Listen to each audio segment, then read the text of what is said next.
Hi, everyone. This is Rose Tinted something. Reels? Yeah. Yep. It's very similar to Rose Colored Reels, which is what I was calling it for a while, but I think we decided rightfully to change it because it's got a reference to some movie. Well, that and rose-tinted glasses, seeing the world through a rose-tinted viewpoint is a common expression. There's also a song in the Rocky Horror Picture Show about rose tint my world. Yeah, and I don't know that yet because I haven't seen that particular film. But that's kind of the point of this podcast, isn't it? Yep, I've seen everything. Zach has seen nothing. I've not seen much. Well, I've seen things. Yeah. I mean, but I've seen more modern movies. I could show you a thing or two. Believe me. Believe you me. That's very true. Yeah. But you've seen a lot of elderly movies. Yes, everything from the silent era on forwards. I've taken some film studies classes. I also challenge my friends to watch and show each other new things that might diversify our background in film. That's a beautiful thing. Who the heck are you? My name is Allyson. I am a Pasadena, Maryland dweller. I have a cat and a dog and a fiance. A beautiful little fiance? Yeah. His name is Carcass, also known as Mark. I call him Carcass. That's adorable. I used to have somebody. But This is taking a I turn. don't any longer. But you have a beautiful dog and two beautiful cats. I do. And a silent roommate. He's become more vocal recently. He and I are becoming the best of buds. See, when you said vocal, it kind of had this feeling that it might be an animosity, like he's pestering you to pick up your socks. No. No. No, he doesn't pester for anything. He is fairly silent. He speaks about Magic the Gathering. Oh, you can borrow some of my That's about it. card decks. Oh, that's right. You're into Magic. You tried to teach me how to play that years ago, and I was resilient. Yeah, and I have promptly forgotten how to play, but you are welcome to my cards. I was going to suggest that'd be a good opening line if you wanted to get closer to this man. Not in a kind of romantic way. Obviously, you've got a beautiful fiance. Yes, Mark and I, we make sense. Quiet guy. All right. Well, anyway, so this is rose tinted. I keep wanting to call it rose colored. This is going to be a problem. It's rose tinted spectacles or reels. It's rose tinted reels. Something like that, anyway. Yeah. Yeah. So, the movie we've got going on today, Breakfast Club. Breakfast Club. Now, I'm going to have you time travel with me. The year is 1985. NES was released in North America. Gorbachev became the Soviet leader. Michael Jordan is the NBA Rookie of the Year. Those things have nothing to do with anything except to say that I was also born in the year 1985, which is very important. These are good facts. I like them. Yes. I could also go into average house cost of a new house and average income. Okay. Well, the average cost of a new house was $89,000, $330, which is very affordable considering what I paid for my house. Indeed, mine too. The average home income per year was $22,100. The average monthly rent, $375. And the average price of a new car was under $10,000. It was $9,005. Oh, I'll tell you what, those boomers had it easy. Well, and that was right around this also time of Reaganomics where things They were trickling a lot. They took a change. Also, they closed the famous U.S. highway system, Route 66. They closed it. Yeah, it fell into disrepair. The famous Route 66, which could take you coast to coast, and it fell into disrepair. No one wanted to fix it, so they closed that interstate system. That's classically American. Is Yeah. that still closed? I believe so. I didn't look into... Look, I'm not really American. I don't understand these things. Also, New Coke was released and quickly unreleased because people didn't like the idea of something new. Because, like today, what is new scares and frightens us. Yes, indeed. Also, it had a higher sugar content. It was a marketing ploy, clearly. It was, and it backfired. Unlike the famous KFC Christmas marketing ploy that happened in Japan. That I don't know happened when that happened, if that was the 80s or not, but random trivia. In Japan, they had a commercial series that showed families eating fried chicken and cake for Christmas. And now that is something that in Japanese culture, some people associate with Christmas and will purchase fried chicken and have cake on Christmas. Is that like making fun of American culture? Because I don't know whether or not to be offended. It's not making fun of. It was an interpretation. Like, we would have a turkey dinner. Instead, they had fried chicken dinner. That's odd. Yeah, I've never once had fried chicken on Christmas. Well, I guess to be fair, a lot of Americans do Chinese food on Christmas. It's all that's open. Yeah, because I did that last year. Did you? I was lonely. Oh. This keeps taking a dark turn. Let's talk about happy things. Yeah, let's talk about John Hughes. John Hughes. So this is the second John Hughes film. I think that one of the iconic things is the music from the film and the general energy and feel of the film. When it first starts, you kind of get an impression already just by the music at the introduction. Definitely. And the quote by David Bowie from... Yeah, I was going to ask you. I meant to listen to that song and be a good boy and prepare for this podcast. I meant to listen to it. I didn't. So you may have heard it, not realized it, because Changes was also used in one of the Shrek films. I believe the second one. Oh, well then I have. Yeah. I was a big fan of the Shrek series. Yeah, so it's... Can you sing a little bit of it? Absolutely not. Our our listeners have not done anything wrong to hear me sing. I don't know. You can't make that determination. There are probably bad people out there. I'm sure a lot of bad people will listen to this podcast. Well, all I know is that no one deserves to hear me sing. It would be kind of like that scene in Indiana Jones, a film that Zach also needs to see. Look, I've seen the first one. Okay. Well, then, okay, you've seen the face melty scene. Yeah. That's what happens when I sing. I mean, it's been a while. I was talking to you about this the other day. I remember that the lady used to work at a bar, and so therefore doesn't get drunk at the speed that the man does. So she outwits him by drinking and not getting drunk. Sorta. That's what I remember from the movie. Yeah. Well, and the face melting. The face melting. Well, that's a very iconic scene. Yeah. Can't avoid that. Was there also a rocket launcher at some point? I feel like I remember a rocket launcher. Those Indiana Jones versus Nazis. I'm sure there was a rocket launcher at some point. Some fan you are. I can't even remember the rocket launcher. I don't remember rocket launchers being a huge part of the war against the Nazis, but I'm not saying they didn't exist. Yeah. I was less, focused on the weaponry unless it was the whip. Yeah. Oh, was the first one the one where the guy he was facing off against a fella who was, I think he had a sword and he was going flippy flappy with it, and then Indiana. You described it as flippy flappy before, and I laughed. And then Indiana Jones pulls out a gun and just shoots him and walks away like a cool boy. I believe that is correct. Yes. Yeah. I also remember that scene. That was a good scene. Yeah, it's always funny when the big imposing foe is spectating and showing off, and then the hero's just like, I'm better than you. Yeah. I've come to your part of the world to show you what sophistication is. America. Yeah. He was just being imperialist. We should get into that. Yeah.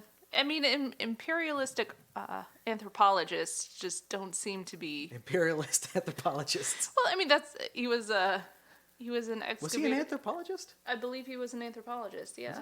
I thought he was an archaeologist. I thought it was... You're right. He was an archaeologist, not an anthropologist. But, I mean, archaeology and anthropology do go hand in hand. Yeah. You're studying the culture. I feel like one is a subset of the other. Yeah, so I would say that he should not be imperialistic if his goal is to respect and endear himself to culture. None of this has anything to do with the Breakfast Club. It's fine, though. It's fine.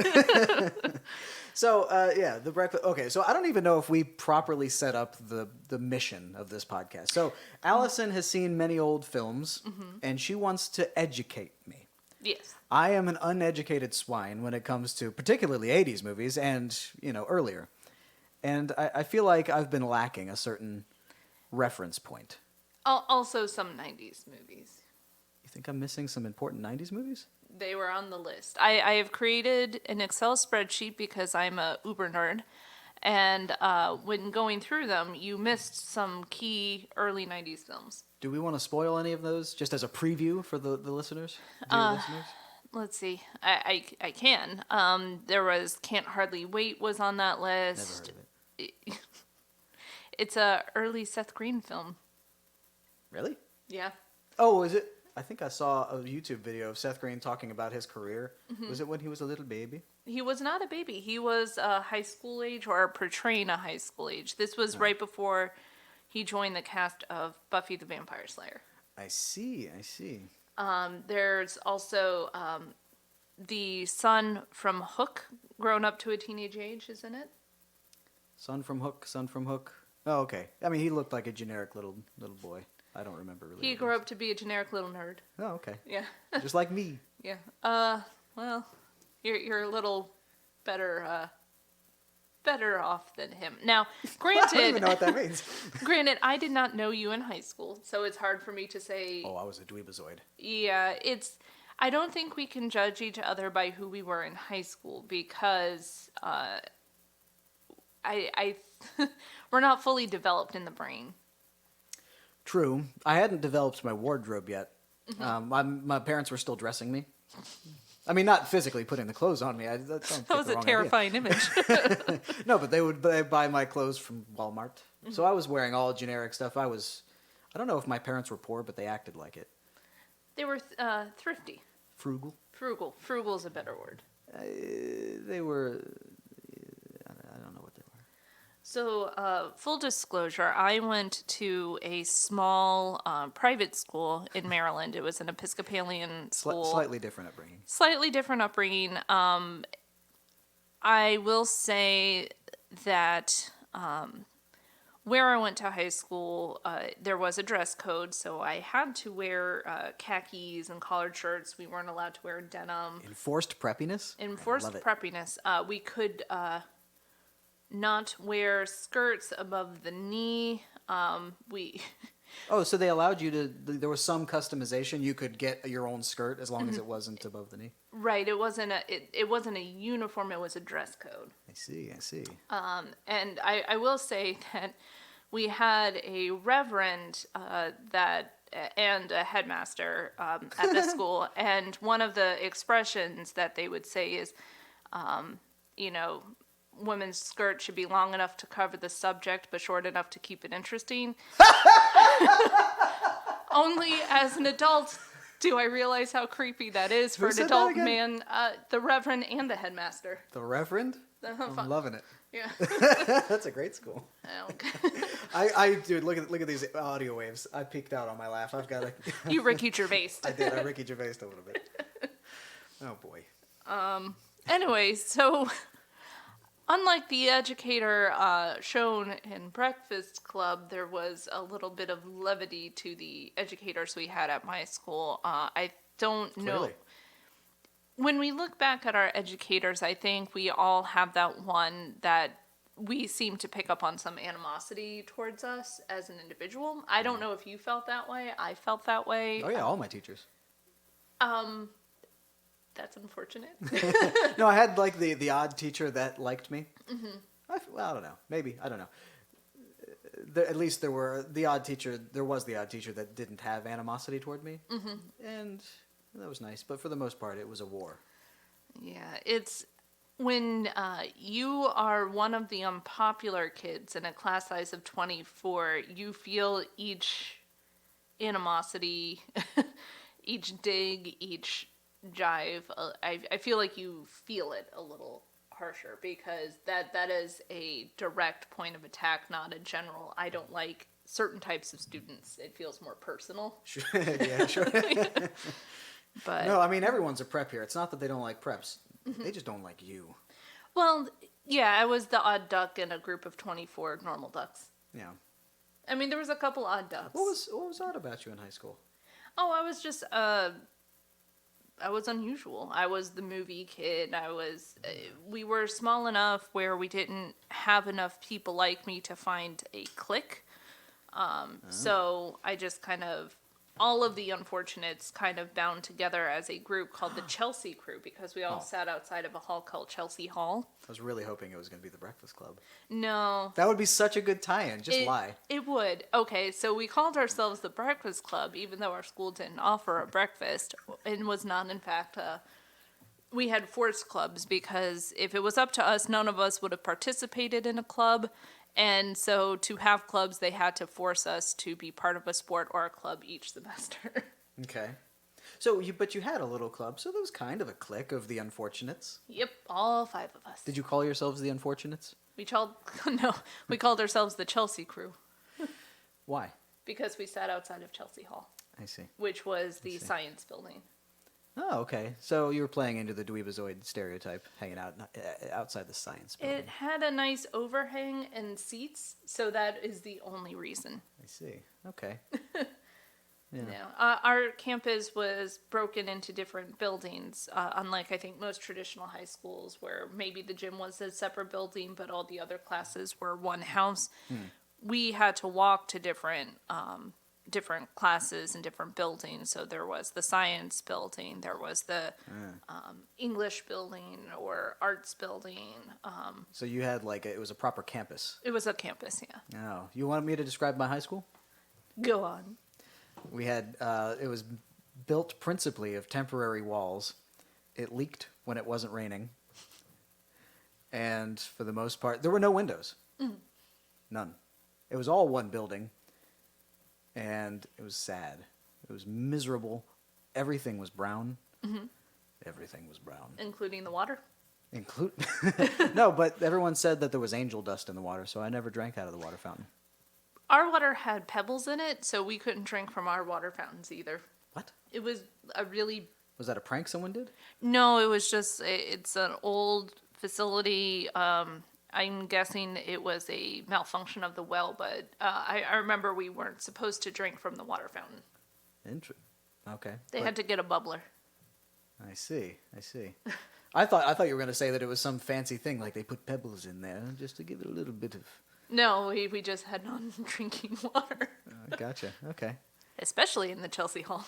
But this was a private school, so presumably your parents were paying tons of money to this place, and they couldn't afford to fix the water fountain? It wasn't high on the priority list. I see. Water doesn't help you get into college. Well, I mean, it keeps you hydrated and your brain working, but...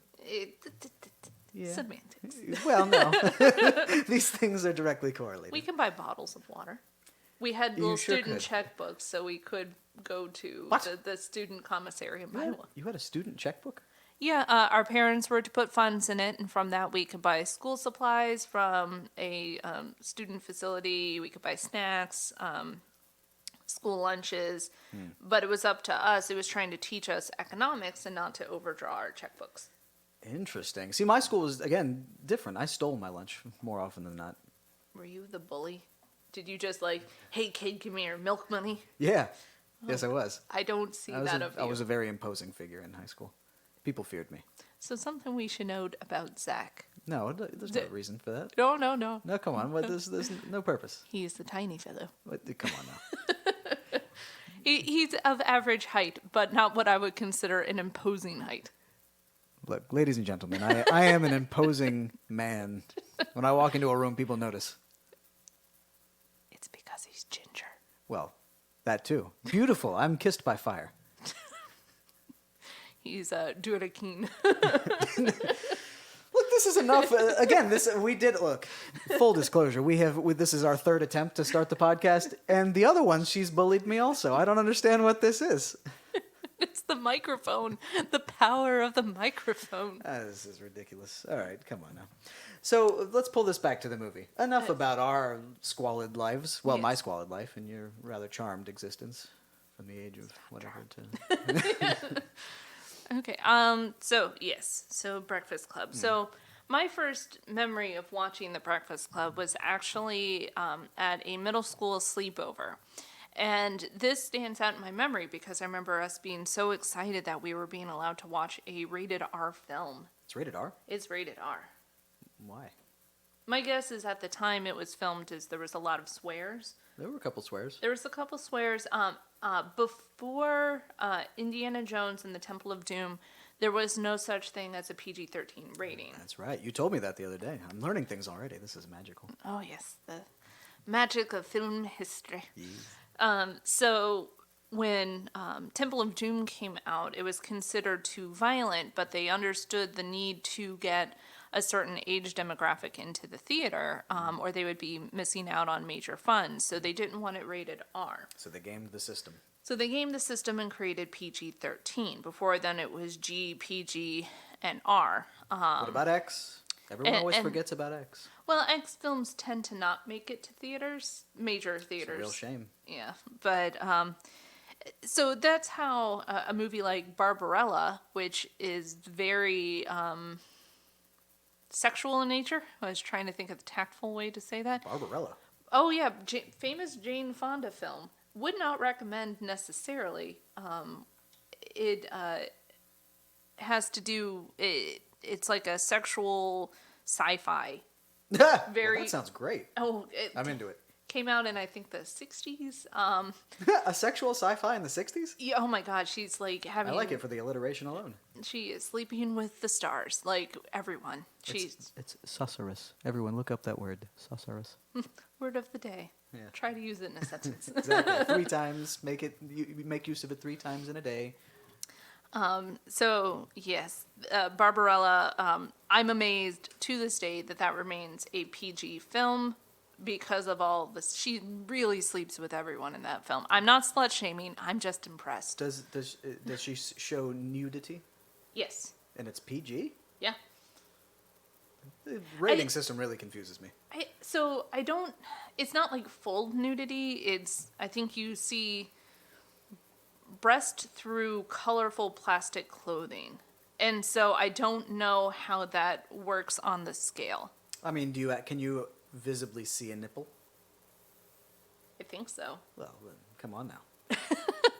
Maybe I'm just a prude, and maybe Barbarella's just someone who moves around the stars.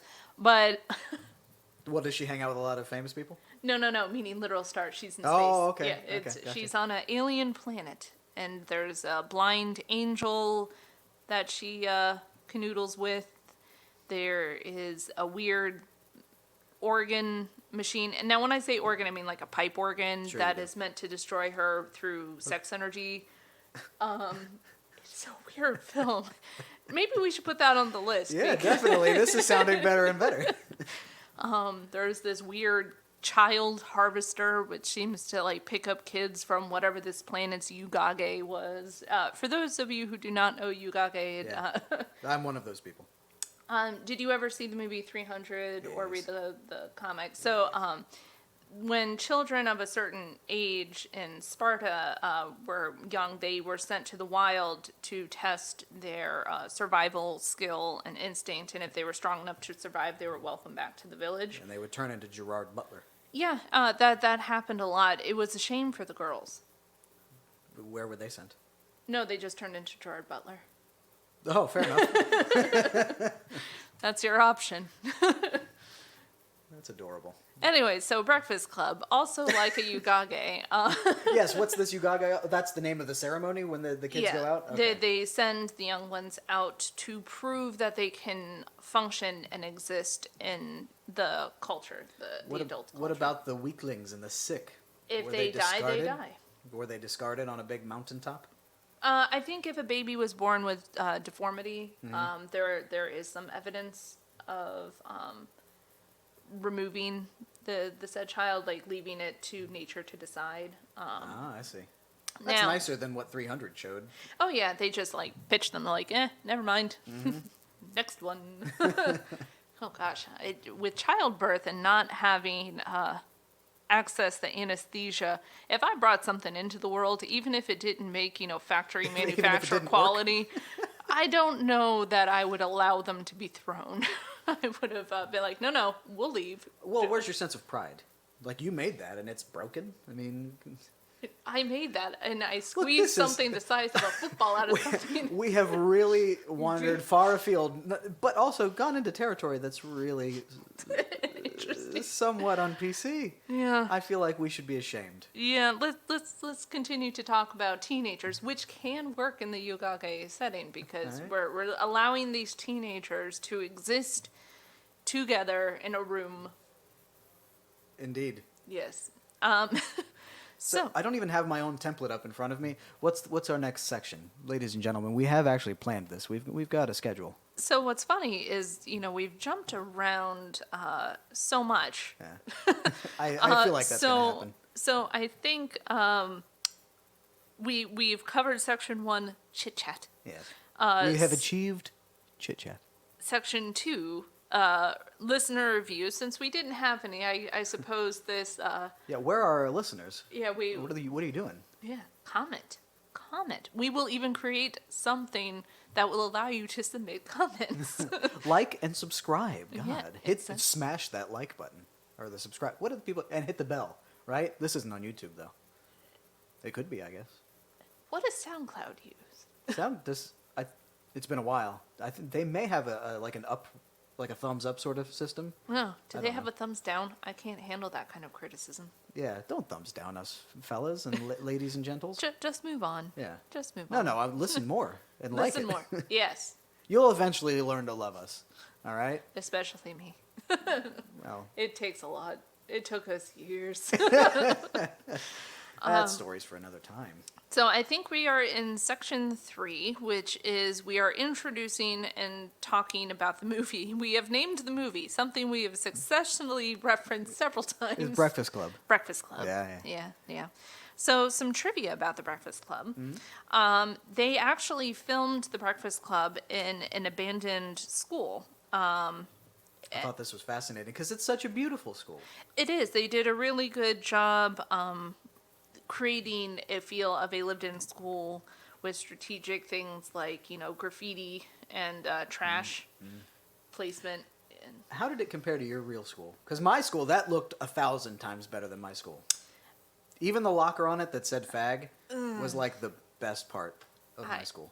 I am so uncomfortable about that word, but we'll get into that too. But so my school, I wish our library was set up that way. Yeah. Our library Yeah. was it was spread out in a different way. I enjoyed the setup of this library. It was beautiful. It was bright. It was inviting. Oh, yeah. Tons of natural light coming in from everywhere. And A statue? How did they get a statue? I'm trying to think if we had it. I think we had one lion statue because we were the lions. You got a statue? I think like one little stone lion does. I don't know if that counts. Just one little stone lion. We were the mighty mighty lions. Look, we didn't even have face paintings of our mascot. What was your mascot? I don't remember. We were the Patriots. I think. How would you face paint a patriot? Like Stars We and had Stripes? we had a guy. There was a little fella. He had a Colonial? face. I think, yeah, it was that sort of thing. I think we were the Patriots. I don't actually remember really well. I was barely mentally there. Barely patriotic.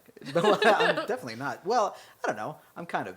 So I feel like there's a national. I don't think team sports are a good way to think about politics. yes. But I don't know. I feel like America's kind of a cool place. Yeah. There are improvements to be made, obviously. Yeah. We're realistic patriots. Yes. Yes. So I will say, like, my college team were the tartans, and those were a little harder to, because when you think of a tartan, you think of a swatch of fabric. You don't, yeah. So we had a Highlander kind of guy who was our mascot, but apparently in the years that I left, they got rid of him. So now I don't know what they used to. So they had a little Highlander fella?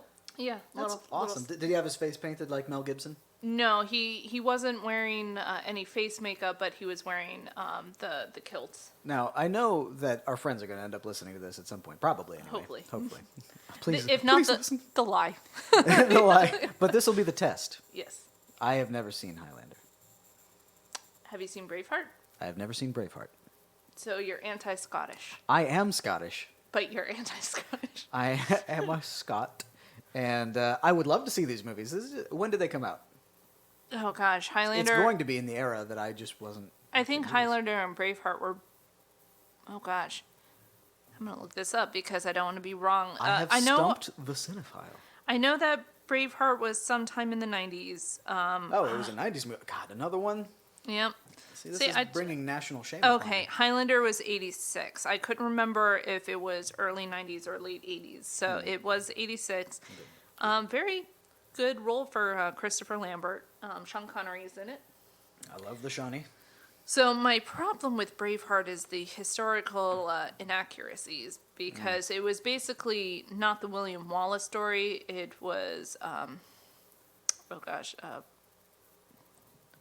trying to think of an actor or a historical figure? historical figure, the Bruce. I just forgot it. I think it was William the Bruce, but it was more about his story versus William Wallace. Anyway, none of which has to do with Breakfast Club. I feel like we're going to end up going on tangents. It's all fine. We're talking about cinema, at least. Yes, that's You true. know, I feel like we're somewhat on message. So, let's see. Oh, so filmed in an abandoned school called Maine North. They basically built all of the sets within that school. They also utilized an emptied pool for part of that. There was also some interesting things about the actors. So we almost didn't have John Bender, played by Judd Nelson. He was originally supposed to be cast by John Cusack, but they thought he lacked edge. Oh, is that what it was? Because I did get that piece of trivia when I was digging through stuff. I thought that it was that they didn't have an actor to play the jock. So they had him switch roles, and they hired somebody else for Bender. Well, the trivia that I had read up on was John Cusack just was not edgy enough for the role. So we've got dueling trivia. Yep.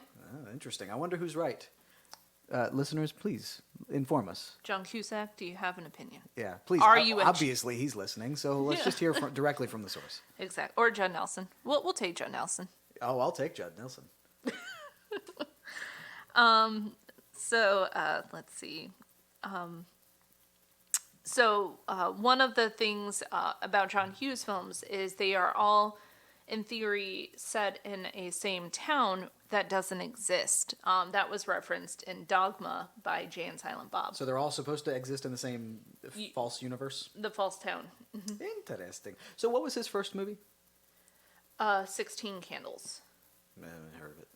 So 16 Candles was one of the first Molly Ringwald and oh gosh, sorry, my brain. So it was one of the first Molly Ringwald films, and she was playing. Bocce?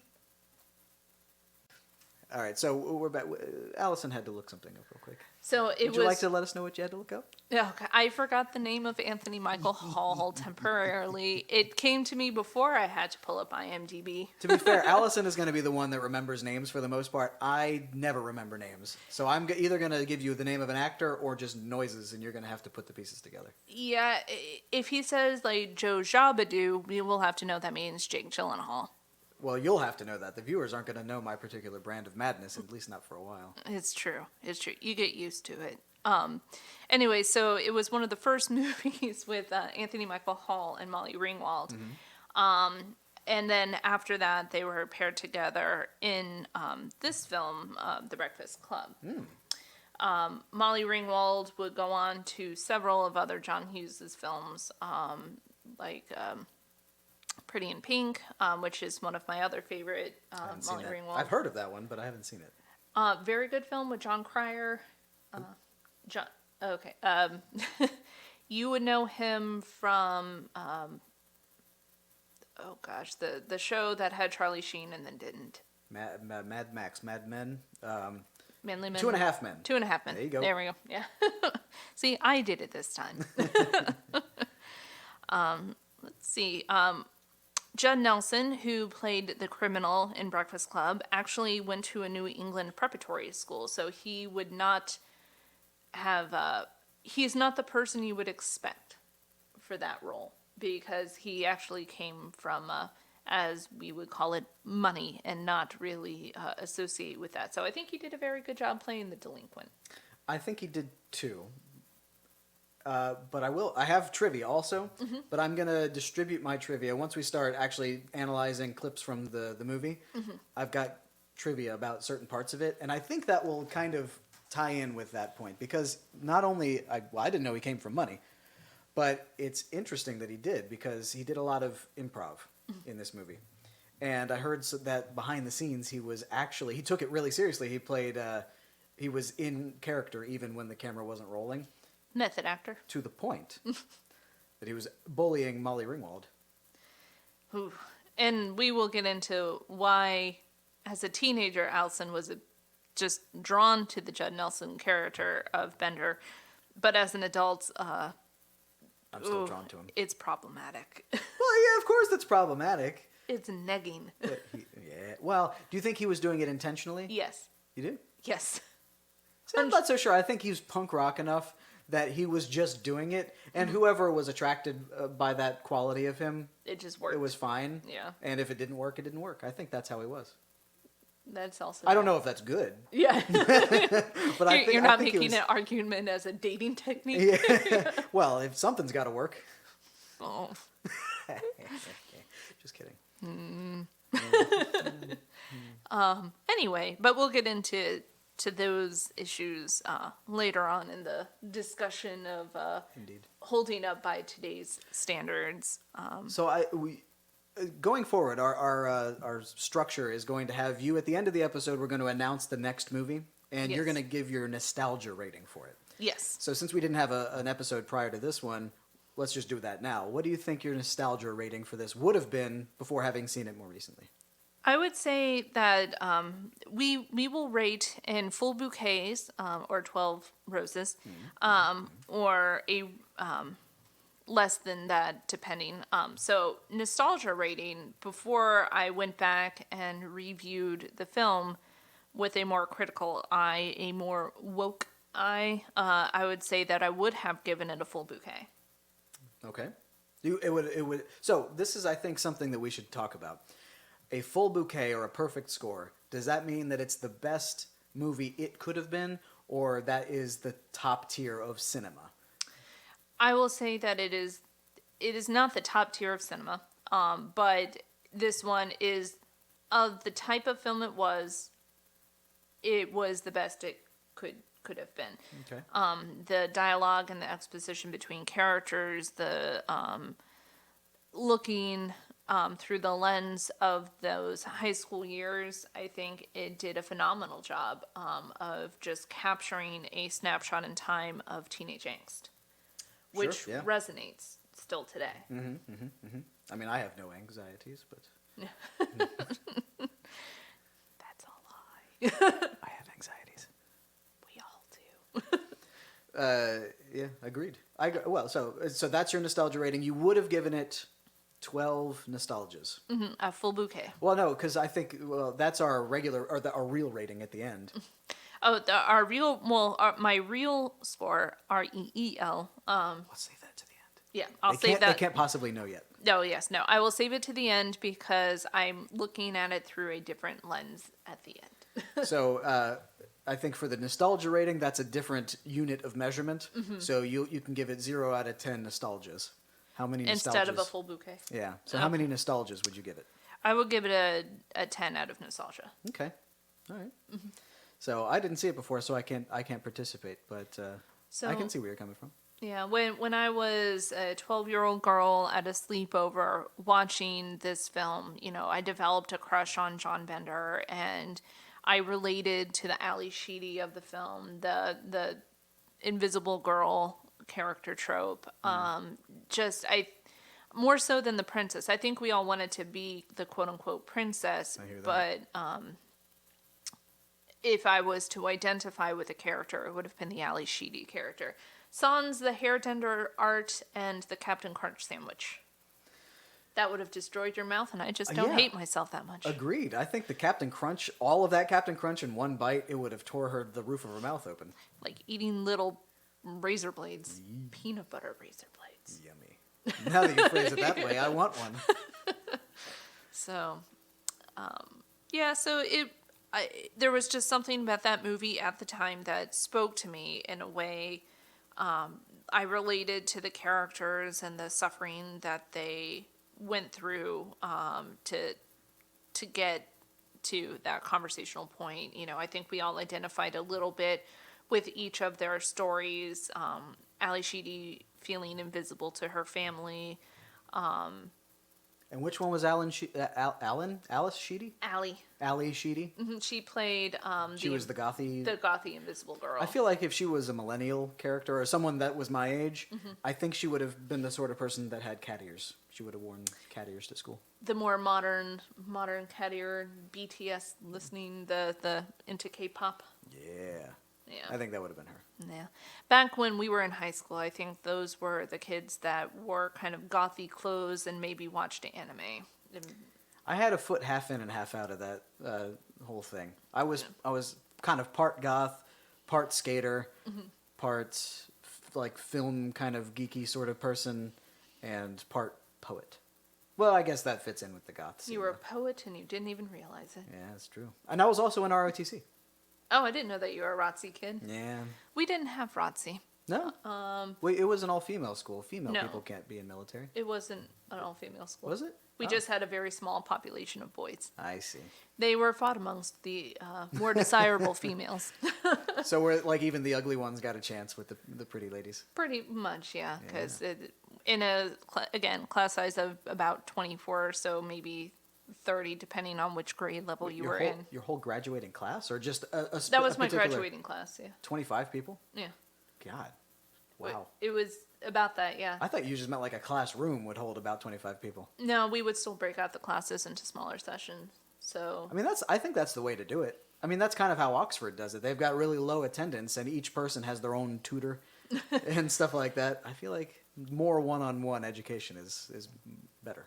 yeah, that was the theory. It was a college preparatory school. I will say that I had a leg up getting to college because I could really quickly churn out, a 5-page essay. I can still really quickly write an essay that might take other people longer. It did help prepare me for school in that way. But yeah, so I lost track of. We were talking about Ratings? ratings. Did we leave it there? No, 10 nostalgias? I gave it 10 nostalgias because I watching it at that sleepover really set the stage for me falling in love with that film before I was old enough or wise enough to recognize some of the problems with the film. So when you were in high school or middle school, how did you look at Anthony Michael Hall's character? Was he cute? No. Oh, he was someone to... That was really fast. So he was someone to avoid in the hallway. So I enjoy Anthony Michael Hall today, where he looks like he could be a governor or a senator of some kind. I've met him. He probably has no idea who I am, but I met him once at a horror movie convention. He remembers. My friends and I often participate in conventions such as AwesomeCon or Monster Mania. I saw all of the Star Trek Next Generation cast there, except for Picard. He wasn't there. Yeah, it'd be really hard to get Sir Patrick Stewart. I even got to hug Riker. Oh my god. Was it your life? Yeah, he said I had a Rikerian beard. Oh. Seriously, I'm not exaggerating. My knees were shaking. After I hugged him, I couldn't walk properly. So I had, for those of you who have seen Community, Troy, one of the characters, loves LeVar Burton, and he wanted an autographed picture of him, but he didn't want to meet him because he was scared of being disappointed by meeting his dream, essentially. Oh, I was scared of that too, yeah. Yeah. Definitely. I will say that has only happened once, and I will not name the celebrity, but I was obsessed with a certain actress as a girl. I wanted to be her. She was just the coolest. And one of the first actresses I met at one of my first conventions was this actress, and she did not know how to speak to her female fans. And I was pouring my soul to her. And she just rolled her eyes. And Yeah. I was devastated. How obvious was the eye roll? Was it kind of a subtle thing where she was like... It was a subtle thing. Yeah. And this was, I get it. Like, you probably deal with a lot of skeevy people, and maybe she was offended by saying, when I was a little girl, I wanted to be you when you were a full-grown person. I feel like you have to learn to deal with that. I mean, you have younger fans coming up to you. Age happens. But, yeah, it was so sad for me. But... Yeah. I wasn't disappointed by Riker. No. He was a good man. I will say that this was the only celebrity that made me feel badly when I'm meeting them at one of those conventions. I've been going to these conventions for a while too, and I don't think I've ever had a bad interaction with a celebrity. No, it's most of them understand that you're paying to see them, you're their fan. And most of them are I think gracious or humbled. I've had some really great experiences meeting celebrities at like Felicia Day. When I met Felicia Day, I feel terrible. I cried all over her. Because she was just, I made her this really, I called it dumb, needle felted panda bear. And I gave it to her as a gift. She just had a daughter. And I gave it to her as a gift. And I presented it. I was like, it's a stupid little thing. I made it, for you and your daughter. And she went into one of these, she's like, you made it so it's special. And like, how many people can make things? And like, just a well opened up. And you wept all over her? Oh, yeah. She gave me a cookie and a hug. She's one of the best people on the planet. Yeah. Well, that's good. Anyway, so Breakfast Club. Yeah. Again, let's get back to the real issue at hand. Anthony Michael Hall. So I've had problems with the characters he's portrayed. Not necessarily in the way that you would think, but like his weird science character, this character, they are just they're kind of Michael Scott from The Office in the way that they are detached from what they are doing and why it's wrong in a social context. I didn't see a whole lot of that. Well, there was, I guess, some of that in Breakfast Club. There was, he would say something to Bender. Expecting him to like his comment, and he never would. Yeah, like constantly seeking validation. Yeah. And I get it. I mean, as a nerd, we do constantly seek the validation. But growing up with Anthony Michael Hall and seeing his evolution from this, and then going to say... the pinnacle of his career, obviously, was in Psych. Oh, well, I was going to say before that, Edward Scissorhands. So when he was in Edward Scissorhands, that is when I lost affection for him. Now, when he's in Psych and as an adult and today, I like him and respect him. And he again, very professional. Like, the way he shook people's hands at the convention, like, it seemed very much like that of a politician, just very nice and straight, and it's a practiced niceness. Yeah, it's very formal. Yeah. He just seems very... I would vote for him, perhaps. I've heard a lot of people saying that The Rock should run. Well, he's just national, he's a national sweetheart. Like, exactly. He would bring the country together. Everyone would want to hug him, and that is the kind of person I can get behind. The Rock 2020. But I also need to know about his politics. Yes. That's secondary. Anyway, so Anthony Michael Hall, I did not care for his character, but that's because I, like most people in a teenage year, I was more interested in the bad boy. Not even Emilio Estevez. He wasn't really a bad boy, though. Well, no, but I'm saying if you had your option of 3 men in that movie, it would be Bender, it would be Brian. We also have the teacher. Well, let's play that we are also high schoolers, and that is still a thing not to encourage. Well, as a kid, you can shoot for the stars. Okay, I still wouldn't want the teacher, though, because he was a horrible human. Well, of course he was. But Paul Gleason, is he always the bad guy? I have never seen him a likable character. I know I've seen him in other things. I can't really remember what specifically they were. He was the police chief in Die Hard, the one that wouldn't listen. Yeah. And then he was also the bad guy in Trading Places. I haven't seen Trading Places. Okay, that's going on the list. Anyway, but he's just always a bad guy. Like, he's just one of those typecasted, unlikable guys. Yeah. Yeah. Yeah, I mean, it's probably in the tone of his voice and his face. He just looks a bit like a dick. Well, and his name was Richard, so that works. Exactly. And, raiding Barry Manilow's closet is just... Yeah, that is a crime. So... for which he must pay. So yeah, I think my nostalgia just comes from over-identifying with these characters because their teenage tribulations spoke to my teenage tribulations. Yep, I can see that.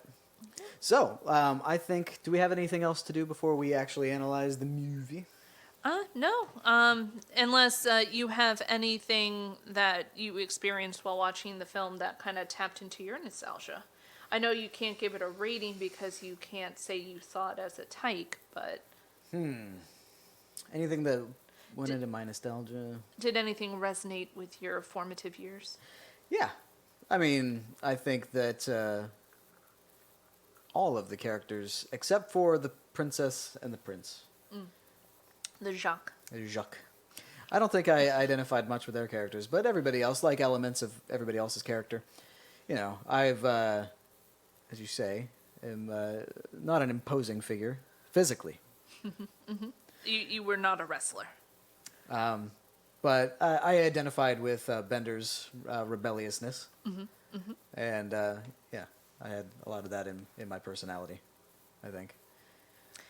So, this film scored a 92% on Rotten Tomatoes and has a critic score of 89%, which is pretty good. A lot of the critics' reviews can be a little bit harsher than the audience reviews, I find.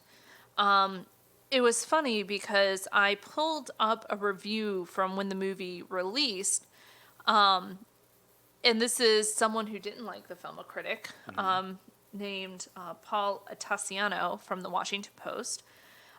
He called it a low-cal breakfast club. And that was supposed to be insulting? It was. Well, that's the title. He said, first movie stopped being like plays.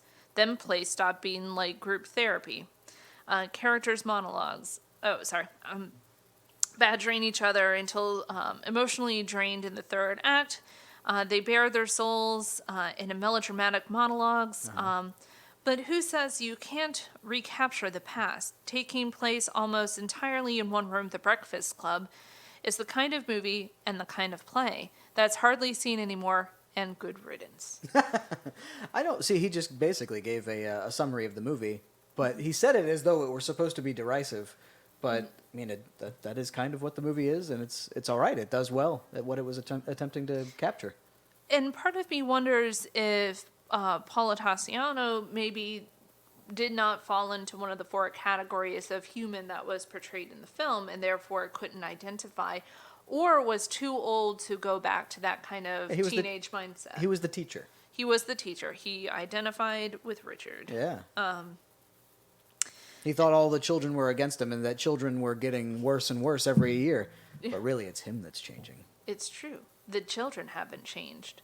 You've changed. Exactly. So he can't understand the movie anymore. He's too old. He's like in what's that Christmassy movie? The one with Jingle Bells, and there's a train that takes you to the Santa Claus? No, the train that takes you to the North Pole, the Polar Express. Thank you. Oh. Can we talk about how creepy one of the kids on that train was? Well, I mean, all of the kids looked a bit creepy because the animation just wasn't quite right yet. Oh, I was talking about the glacioed fellow who seems to continue to go to the North Pole. The one who speaks very nasally indeed.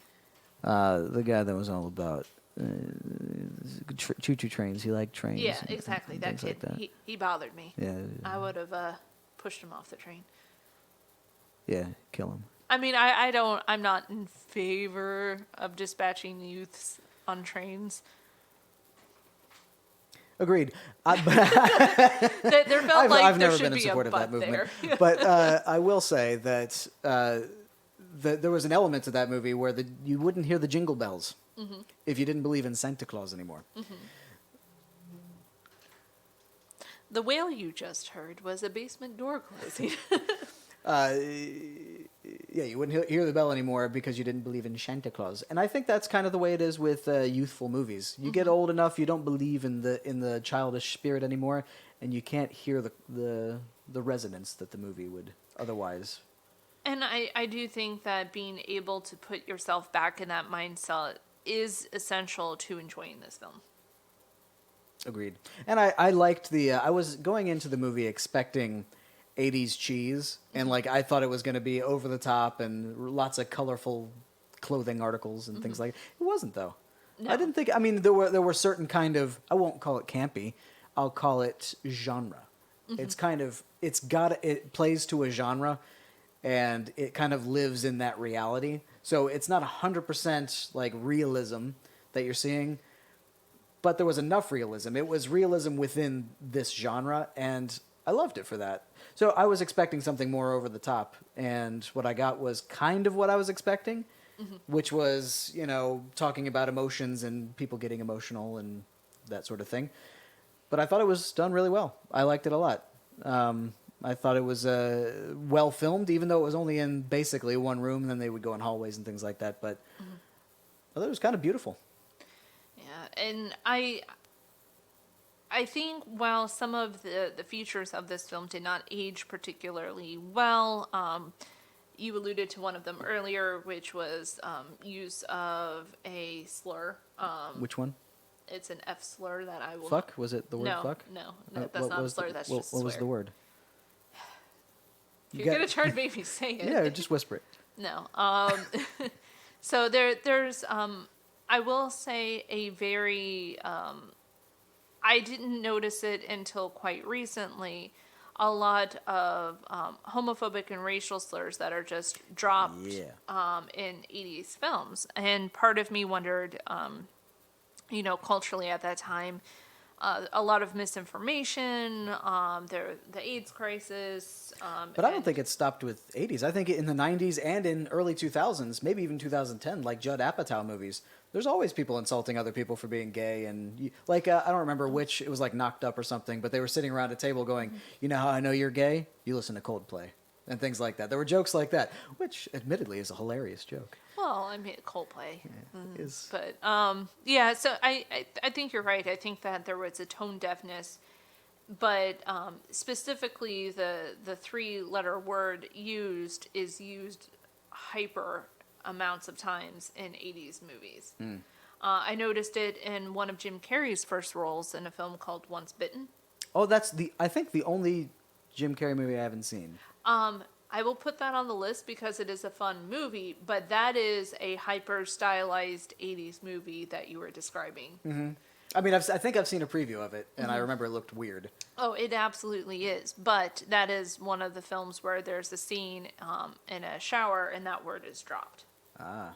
At Jim Carrey, or did Jim Carrey drop it? It was at his friends. He has two unfortunate nerdy male friends, and it was dropped at them. Ah, I see. Yes. Anyway, it's words like that are more jarring now, I feel, than they were maybe. I didn't perceive that as problematic as a child, because I knew it was someone saying it to be a bully or to be mean. I took it as face value but I didn't see the overarching problem. And I'm sure that was actually the case. Mm-hmm. But still, there's a lot of other implications now that we've all got downloaded and are kind of on the surface of our minds now. Yes. Like, another problem is all of the kids in that detention were white. Judd Nelson was not white. He was tan, but he's not what I would call a... I don't know what his ethnicity was. I assumed he was Hispanic or something. No. Oh, well. Yeah, his character was supposed to be white. Well, I mean the actor. I don't know what his character was supposed to be. Yeah, I don't know about his lineage. Well, we should look up his lineage. Let's get to the bottom of this. Well, anyway, but John Hughes traditionally largely Caucasian cast. In a modern film, I think that they would try to involve different groups of kids coming together with different backgrounds. Yeah, certainly. I think, that would be another element. So this was supposed to capture three personality archetypes. More than 3. 4 personality archetypes. I can count. 5 personality archetypes. Yeah. I can count. 3 boys, 2 girls. Yeah. And a principal. And And I a guess he's a janitor. personality archetype. I don't know. Maybe he's just age. But He's just age. He's just age. He represents age. Yeah, he's the third ghost in he's the future. But anyway, yeah, I think in a modern movie they would have also tried to capture different, I don't know, archetypes, but people from different backgrounds, just to see how they play off each other. Yeah, it was an interesting thing to review and then speculate. Everything gets remade, and so my speculation was, if they were to remake it, how would they do it?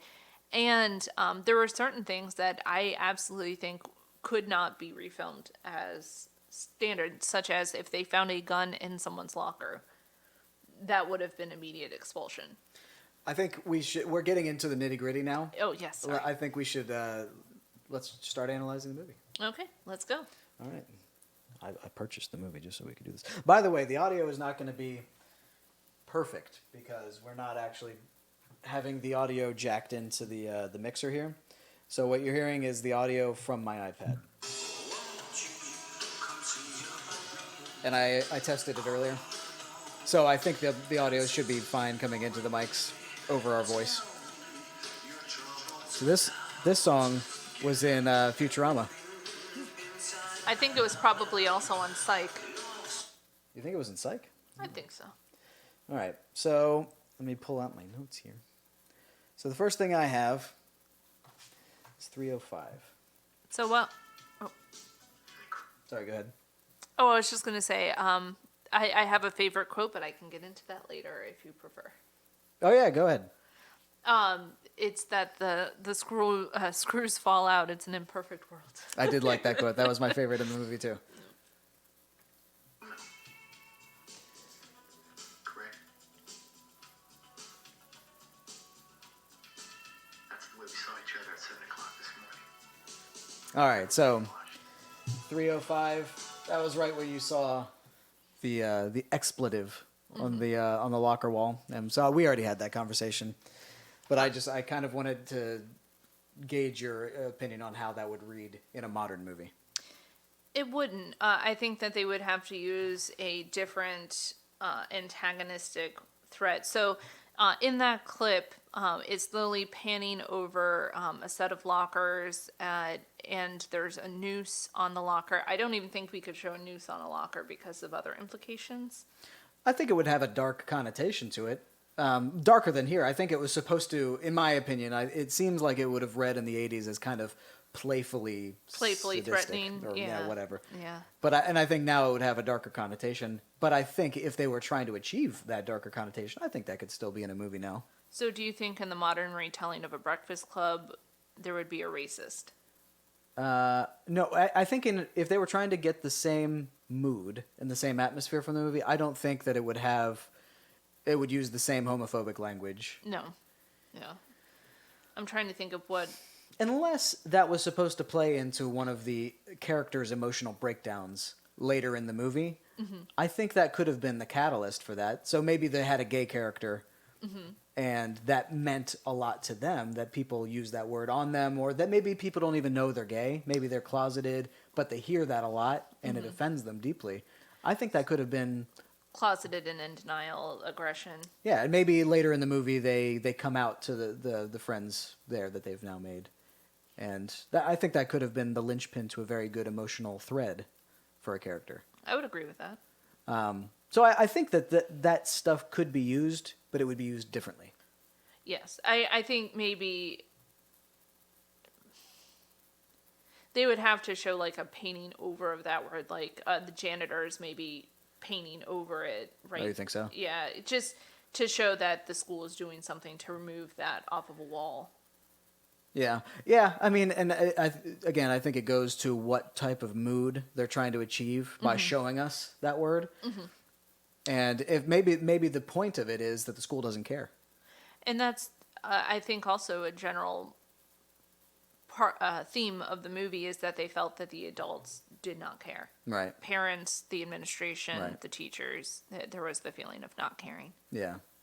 So I think in that sense it might play. Again, I think it would be darker, but I think it would. I think it could be done, and to good effect if handled properly. Yes. And that's the big if, because let's all face it, when we watch remakes, we are going in jaded thinking that it's not going to stand up to the original. Yeah. Did you see the new Ghostbusters? I mean, I know that's several years old at this point, but I never saw it, and I Don't. I saw the previews for it, and it just kind of seemed upsetting. I love Kate McKinnon. She is a darling. Which one is she? She is the one that kind of she's like our friend Allie. What, blonde? Blonde and just kind of eccentric and goofy fun. Is she the one that was in Ghost Town with Ricky Gervais? No, that's Kristen Wiig. Wiig, right? Yeah. Kate McKinnon is the one who played Sean Spicer on SNL. Oh. I don't know that she's been in a lot of movies. She's been in more TV. Gotcha. Okay. I know what you're talking about, though. Yeah. But it had nothing to do with the fact that the cast was female, but everything to do with the fact that it felt like the film was insisting upon itself. We're funny. Laugh at us. Yeah. We're funny too, guys. Yeah. Do you have somebody setting up equipment outside of your front door? It appears to be. My guess that the neighbors had a critter deciding to make a home in the roof, so it looks like they're patching it. It'd be nice if they asked permission before setting up a ladder on my property. Yeah. Why don't we pause for a moment, because there now seem to be two people, and well, let's just call this a tea break. Okay. Let's take a tea break. We'll be back in a bit. We won't spill the tea until we return. All right, we're back, and Allyson has got some interesting life trivia for us about spilling the tea.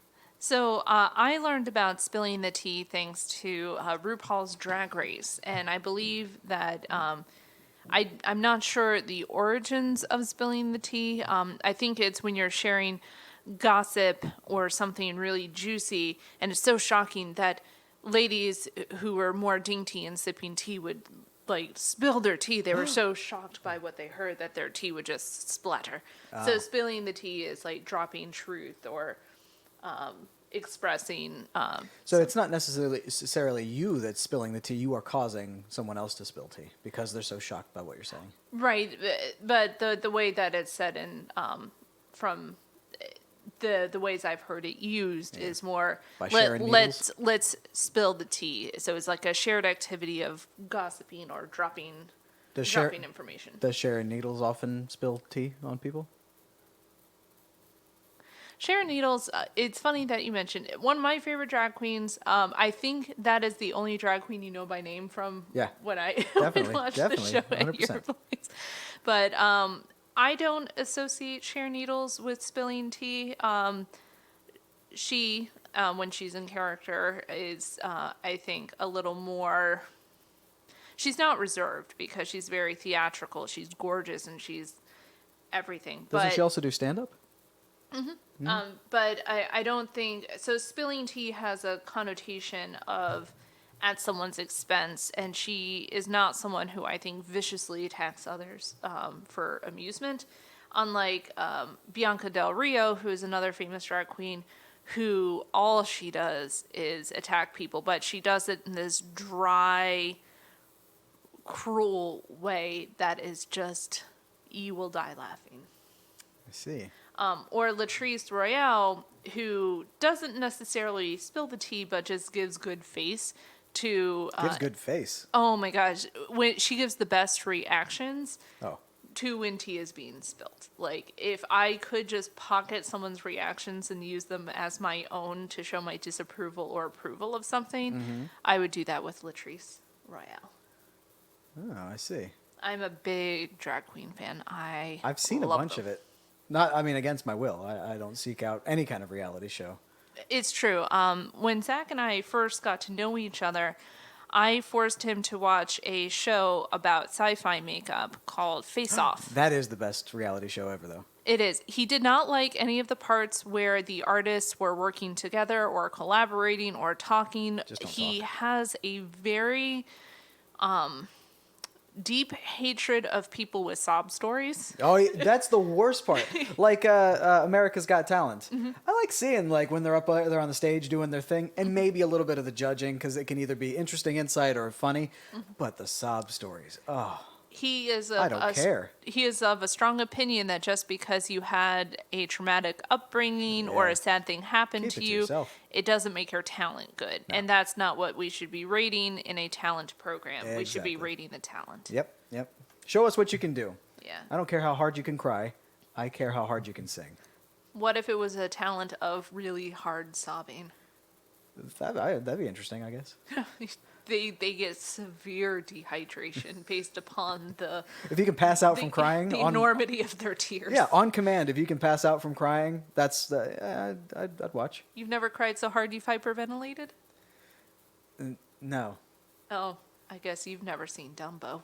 of course I've seen Dumbo, Oh gosh, I can't. but I even haven't ta- seen it since I was a kid. I can't even talk about it. I know, but I haven't seen it since I was a kid. But apparently, there's a lot of racism in that movie. Oh, absolutely, 100%. So I think my my is going railing off the just rails. got knocked down, so I'm gonna go investigate. All right, yeah, Allison's walking away from the program. So they've got workers outside that are handling some sort of pest problem, and they're up on the roof. And I don't know if someone just fell off the roof or not, but this whole podcast is going sideways. They didn't fall off the roof, and my hand railing is intact. I think they just dropped a tool. Good. Anyway, so as we were saying, Dumbo. Dumbo, full of racism, does not really... I never enjoyed Dumbo. Something you should know about me, I cry very easily in cinema. Things that can exacerbate that Animals. are when it's animals or when it is dealing with unwillful separation of families. So That's interesting. the scene Tell where me about your childhood. I cannot really talk about this scene because I will start crying just thinking about it. There's this Dumbo's mom and the Dumbo are separated and is very sad. And there's a song called Baby Mine. She's going. Anyway, so I can't talk about it because it makes me upset. I don't know why. That's very strange. I'm gonna drink some water, Yeah. and Zach is gonna entertain you. I'll vamp. So anyway, let's get back to Breakfast Club. Good Lord, is this the Dumbo podcast? No. This is a cinematic podcast educating me, and I've seen Dumbo. So let's get back to Breakfast Club. Sorry. This is right after we saw the locker with the upsetting word, so we're getting an introduction to some of the kids now. We've got Molly Ringwald. And look at the father's eyes. Look, he looks right down at her. I don't know what he was looking at. It seemed creepy to me. It's so absurd. I have It did look like he was looking at her boobs. Yeah. Again, It's not like it was effective or anything. what's he looking at? What's going on here? So, something else that to denote wealth, one, he's driving a BMW. Two, Scarf. his scarf is a Burberry scarf. A what now? Burberry. Oh my God, are you about to drop some like rich knowledge on me? Burberry, I believe, is a fancy British brand. It's kind of like Burberry. Coach. It's some Burberry. Yes. Go around town wearing my Burberry. Your Burberry scarf, Burberry coat. It's I associate it with British, but it could be different origins. But I believe Burberry to be French. Sorry, not French, British. Interesting. Well, what do you call this that the little lady person is Sweatband. wearing? So we are going necktie. into the car of Last time we do this. Brian, and his young sister is wearing. Trivia. Apparently that's his mother, his real mother, Anthony Michael Hall's mom. Figure out a way to study. Well, that is the stage mom. That's what my trivia machine told me. That it was Anthony Michael Hall's real mom. And the license plate says E equals MC squared. Does it really? Yeah. That's silly. Well, it says EMC squared. Well, see, okay, so this is actually going to get, maybe I completely misread something in this movie, but the janitor, Dr. Yanni Tor, that comes up later in the movie. Yes. Is that supposed to be Brian's dad? No. Because someone says that. I think Bender asks if that's his dad, and he keeps mentioning him by name. He was mentioning it in more of a derisive way, like, "Oh, your dad's a janitor." Right. Well, yeah, but my dad doesn't beat me, Bender. Yeah, right. Not that is an acceptable thing to say, I would like. Yes. If you are being attacked, sometimes you respond from the hip and you regret it later. That would be a thing that I instantly regret saying. Well, maybe not instantly. Maybe later Yeah. when things calm down. But I do like that Mr. Wrestler Man says that about... He insults Bender at some point, I guess, about his family life. And then Bender does his one-man theater show about how it is in his home and then runs away. He, like, climbs up the railing and then sits up there. And then Molly Ringwald calls him out about it. And he's like, well, how was I supposed to know? He lies about everything. I know. He seemed like he felt bad about having insulted him at that point. Well, yeah, I'd feel bad if someone, I'm like, you were never abused, and then they show me, like, a cigar burn on their arm. Could have been faked. Maybe he did that himself. Just for more attention. Maybe. I doubt it, but maybe. Maybe. Oh, boy. I've got so much to say about things later. Your mom already rang me, all right? You want to miss a match? You want to blow your ride? Our whole school is going to give a scholarship to discipline case. So when he says, I think it was earlier, I think we might have missed it, we might have been talking over it, Jockman's dad says, you know, I messed around, but you got caught. And I don't know if he's got this kind of accent. They are not from Brooklyn. All right. Well, but he said, I've screwed around before and I didn't get caught. Does this guy cheat on his wife? No, when he is talking about screwing around, he is alluding to something we do not know yet, which is he got caught bullying another kid. Well, that's what Jockman did. What did his father do? Bullied kids. Oh, he did that too? Yeah, he later Emilio Estevez's character is talking about how his dad would go on about how when he was a kid he would bully other children or beat them up, and that's part of what he needs to do to assert his dominance. Dominance. And he said, I just envisioned my dad, communicating to me that he wanted me to do this. Like, it was almost like his dad was in his head saying that this is the thing you need to do. Yeah.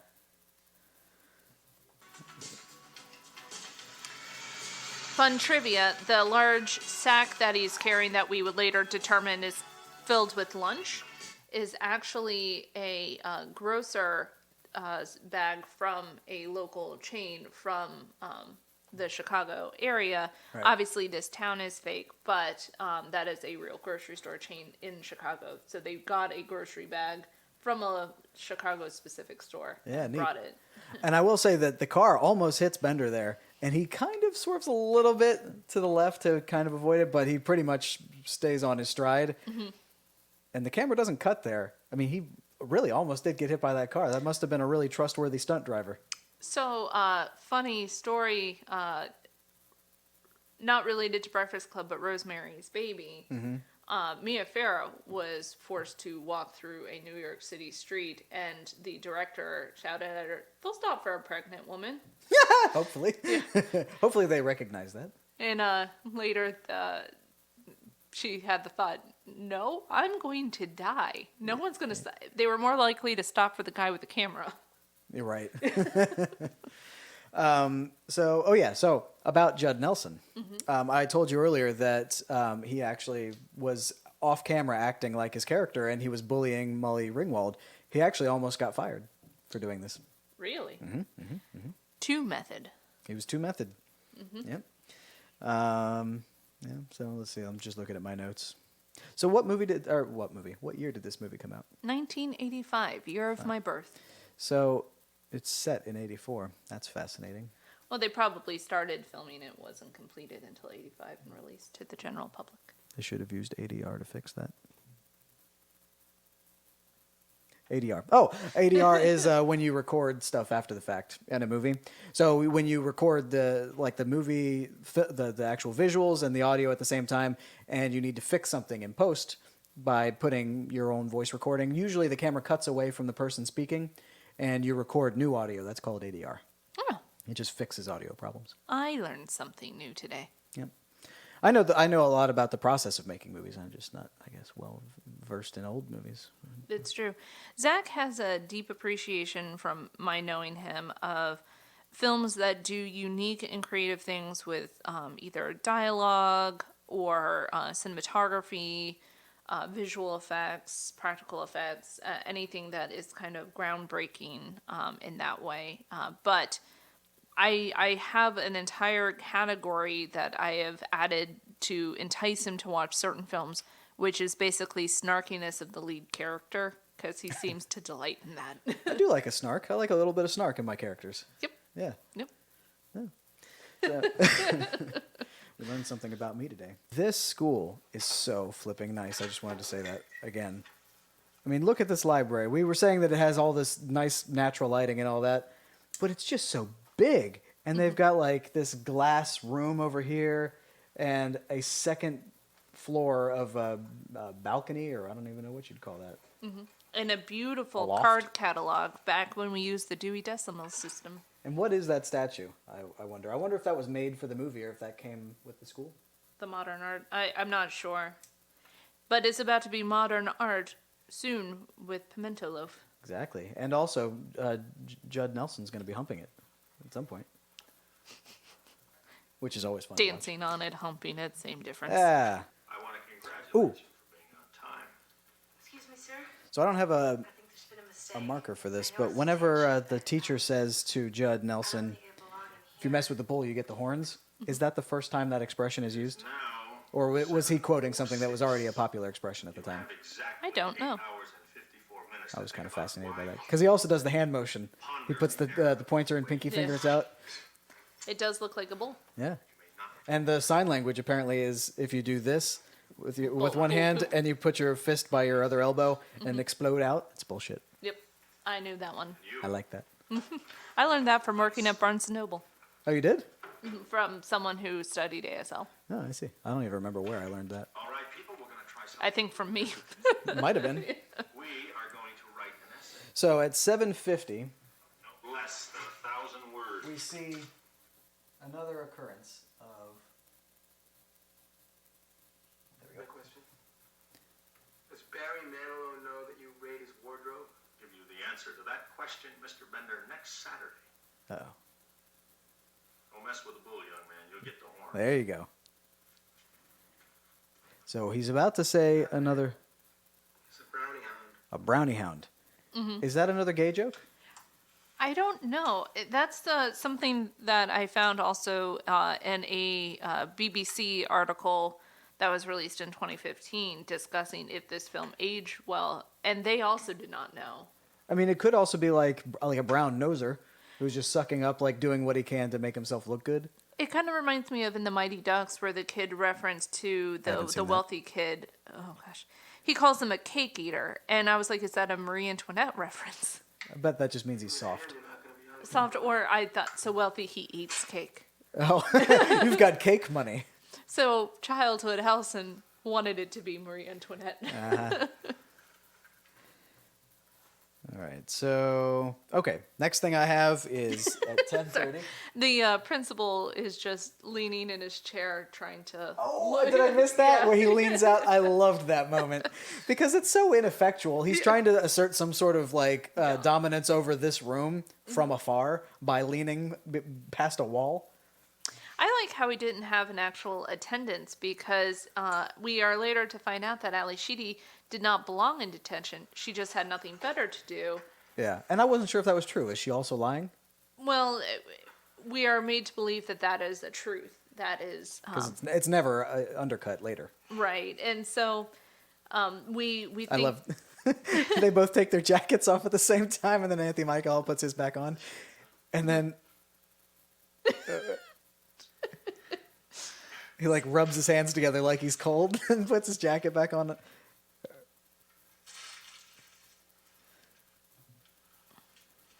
So I think I'm going to take this opportunity. It's later in my notes that I wrote this down, but I'm just going to say it now. Judd Nelson he's dreamy.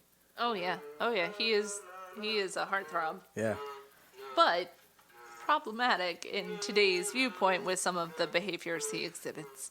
Yeah. Well, and I was going to say, Molly Ringwald seems drawn to him the whole movie, and so were you when you were in middle school. Why? Like, I'm drawn to him in a weird sort of way, but Because negging to a certain age group is super effective because we are in that seeking approval phase. Whip it out and you're dead before the first drop hits the floor. I hit you, you hit the floor. You're pretty sexy when you get angry. But yeah, it like when later there's a scene where he puts his head between her legs. I'm like, oh Yes. yeah, that is Well, assault. That's what. That- No, that's what I have at 10:30. That was going to be my next thing. Let's just scan. If I lose my temper, you're told, man. Totally. Totally? Oh no, that was he wants to rape Molly. I guess he must have said something. Nobody here is interested. Oh yes, he says, let's get the prom queen pregnant. Yeah, what the hell was that about? Yeah, no, he's not only advocating group non-consensual sex rape. Just because you live in here doesn't give you the right to be a pain in the ass, so knock it off. Give me that screw. I don't have it. This is going to be your favorite line. Out of that seat and shake it out of you. I don't have it. Screws fall out all the time. The world's an imperfect place. The world's an imperfect place. Excuse me, sir. Why would anybody want to steal a screw? Filled. We'll keep going. You want another one? Say the word. Just say the word. Instead of going to prison, you'll come here. Instead of going to prison for what?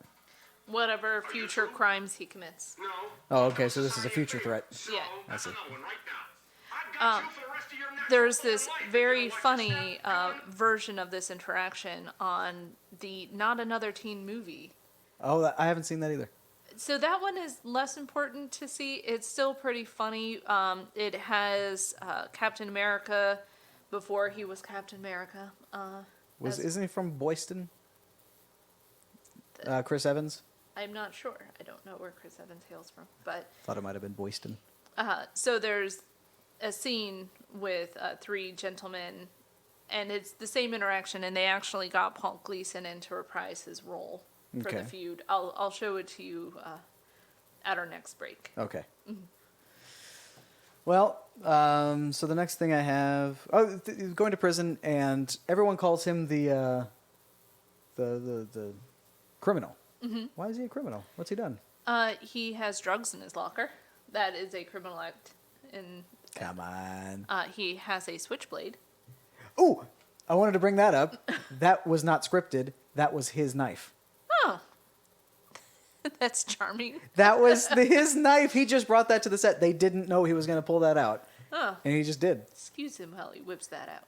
Which I think, like, it seems like you were saying he comes from money and he was perhaps a preppy sort of person. Mm-hmm. He seemed like a nut. Yeah, I think a lot of method actors are nuts. I mean, it's just the way that they absorb that character. Like, I hear that Daniel Day-Lewis can be a little hard to work with because Yeah. he is a method actor. I couldn't imagine trying He's to the work. most method of method. Like, he wants people to call him, like Abraham Lincoln when he was doing Lincoln. Yeah, it just Heath Ledger method, Yeah. and Heath Ledger, you know, that was such a sad story. I'm not trying to bring our audience down, but you know, trying to remove himself from some of the characters was causing him mental distress. So I think that with some method actors, part of the method is coming out of the character, and some Right. of them fail to do that. So this isn't my own opinion, but my grandfather is he's been a theater teacher, a playwright, and director all around the world. He's very into the theater scene and acting and all this. And he hates method actors. Mm-hmm. He says it's not acting. If you make that yourself, if you turn yourself into the character and you're like that all the time, and I think there was a movie called Marathon Man, where he actually ran a marathon before filming. Mm-hmm. He was destroyed for the scene. He couldn't do his lines right. They actually had to refilm it later because it's not acting. It's just you being you, and there's no skill. There's no actual craft to that. So that's something to think about. I don't know if I agree with that necessarily, but I can see merits and problems with method acting. I think it was Laurence Olivier who got on certain actors for using method because he said, you know, have you tried acting? because the characters were doing extreme things like not showering or eating or brushing their teeth and becoming sick or gross. Yeah. And Hard to work with. Hard to work with because most of the time in acting you have to get up close to your counterparts, the other actors, and I forget the exact quote, but I think he's like, "Have you just tried acting like that person instead of doing that?" So when he at 20 something or other, he yells, "Fuck you" to the teacher, but it is kind of in a weird way. For 2 months, I've got And I'm you. wondering if it was real because the teacher never goes back in. I think I'm thrilled. what else is he gonna do? I'm sure Give that's him another exactly what you Saturday want of me to do. detention? You know something? It takes him into a closet later and basically Threatens him. Yeah. Do something with yourself and a little less time trying to impress people. You might be better off. Right, that's it. I'm gonna be right outside those doors. The next time I have to come in here, I'm cracking skulls. So Anthony Michael Hall and Molly Ringwald in this movie were actually the only ones still considered child actors based on their age. Yeah, they were 16, right? Yeah, so they Yeah. could only film 4 days out of the week. So they had stand-ins to film some of the other scenes Yeah. where Molly Ringwald and Anthony Michael Hall couldn't be because of child labor laws. So I wanted to. At what point in the movie does he put his head between her legs? That is after he falls through the ceiling after being locked in the closet. Well, so my question to you is: if she was 16 and he was, I think, 24 at the time, Body double. you think that's what it was? Yeah, I don't think they would have put his head between that of a child. Yeah. I think that would have been, Even for the 80s, even for the 80s, would have been infringing on. crossing some lines. Yeah. Yeah, I wanted to bring that up, and also, I guess at the end when they kiss, what's your thought on that? Is that right? Wrong? I mean, she's 16. It is not unlikely in the world that she would have kissed a boy or a girl, whatever she was feeling. But in that case, one, I don't know how old Judd Nelson was at the time of the filming. 24. 24. It's a little skeevy, but he's playing a high schooler. She signed on to do that role. I think it wasn't that of an impassioned kiss. I mean, it was a high school Allyson thought it was the most romantic thing ever, but adult Allyson does not see it as that lingering or You were hoping for more tongue. no, not now adult Allyson looking back and looking at it as an age gap issue. No, Yeah. I do not. That is not what I'm saying.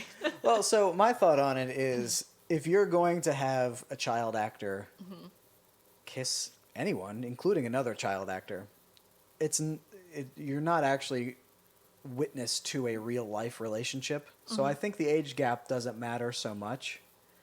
But I am kind of curious about, I mean, this is going to get to other implications like prostitution versus porn. What's the difference between Normally a camera. like if you've got elementary school kids or middle school kids and they're meant to kiss each other for a scene, you're like telling kids to kiss each other, like that seems on a psychological level for me seems weird. And you're like, all right, everyone gather around, let's watch these kids kiss. I don't think when kids are made to kiss in film, it's intended to be a passionate romantic thing. I think it's most of the time when that's captured in film, it is seen as a coming of age thing that we've all done. Oh, sure. Like for the Yeah. purpose of the story. I don't think the story is weird, but the actual physical act of the directors and writers and the line producers and everyone is standing around and like, all right, you two kids, do something romantic for us to watch. So right I now." also think that a way around that that a lot of times is utilized is specific camera angles to make it look like they're kissing when they're either not, Yeah. or chin or below the lip. Ah, yeah. So it's It's weird when you put it into, like, it. I don't think anyone is deriving, well, I shouldn't say anyone because there's horrible people in the world, but I don't think anyone is looking at that and deriving a adult or sexual misgiving from it. I Sure. think it's just an exploration. It's a professional Yeah. thing. Yeah, as it should be. The psychological aspect. I don't know that I could ask two kids to kiss. No, I couldn't either, but that's why we're not directors. Yeah, I suppose. Or don't have what it directors takes. of children in films. Yeah. So.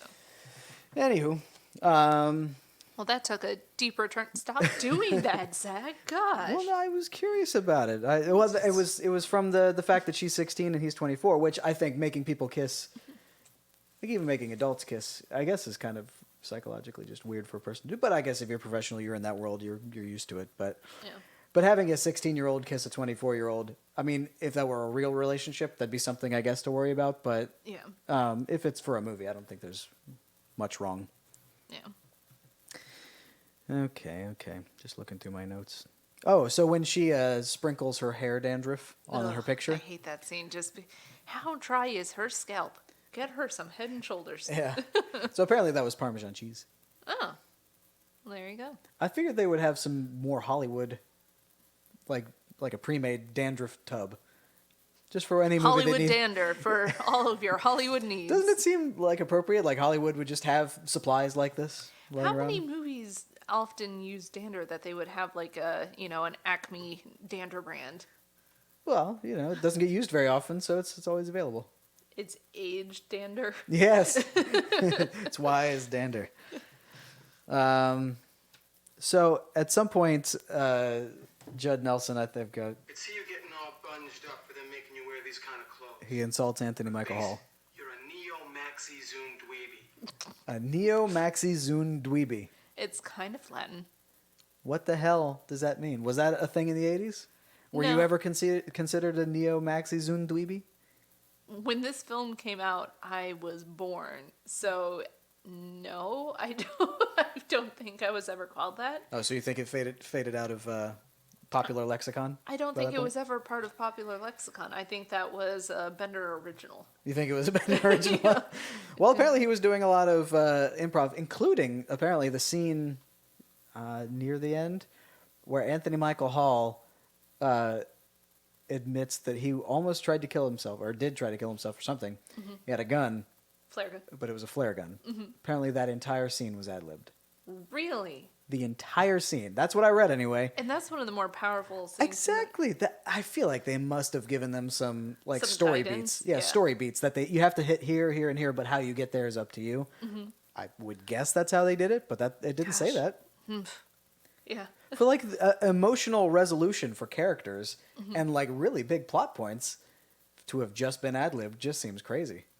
And I wonder, how much of that is pulling from, the actor's experience with youth and growing up, because a lot of the pressures that they denote, I can only imagine how much pressure is amplified when you are an actor. I had a question about her loving bad boys. Oh no, this was about Is that your father? yeah. I feel like he said that and nobody refuted it.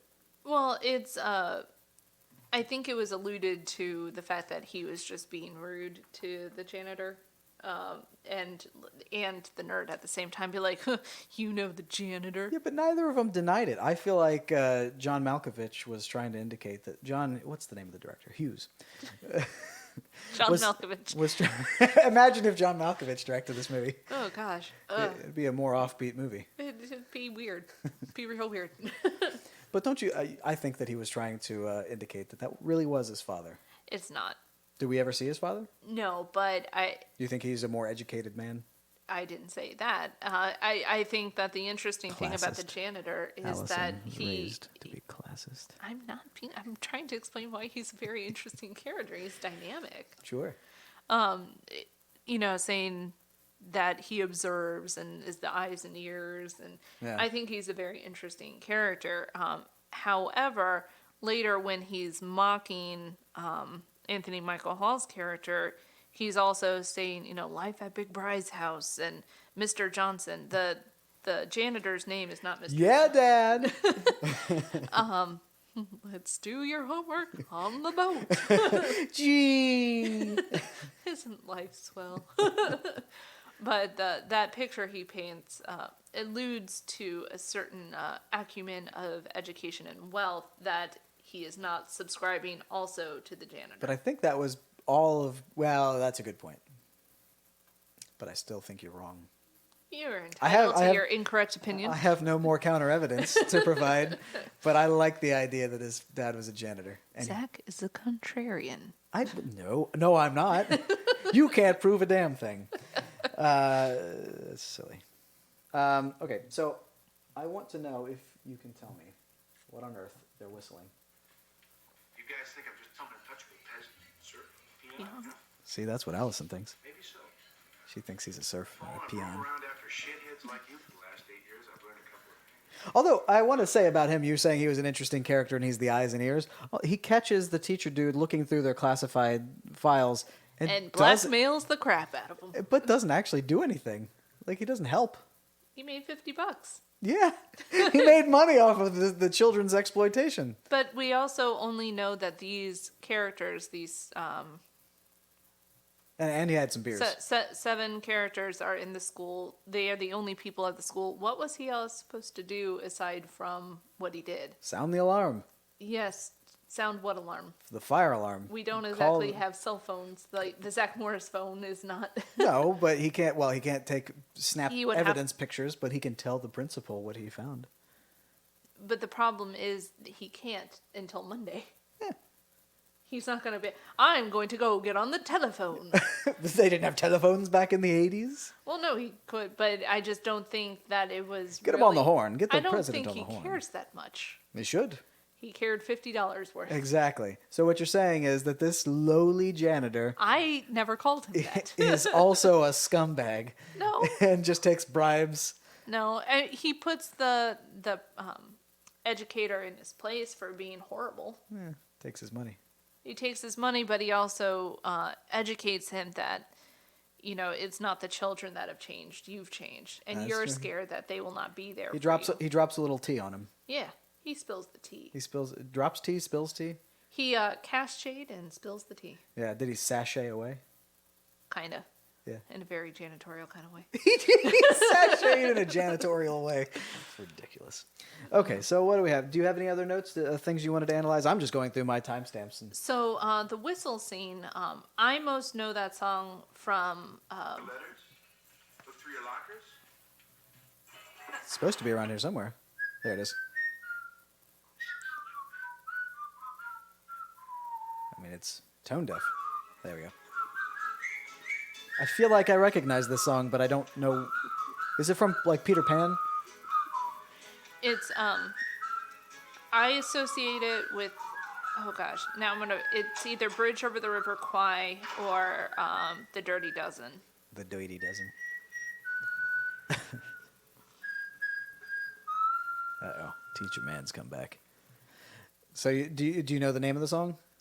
I know joking lyrics to the song, but All right, she's hitting the Google machine. Yep. While she does that, I'm going to look through my notes here. So I've got them whistling. Oh my God. I have to do this. Not only because I'm a big fan of sushi,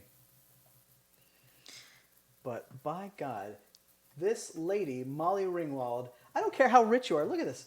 She has a sushi kit.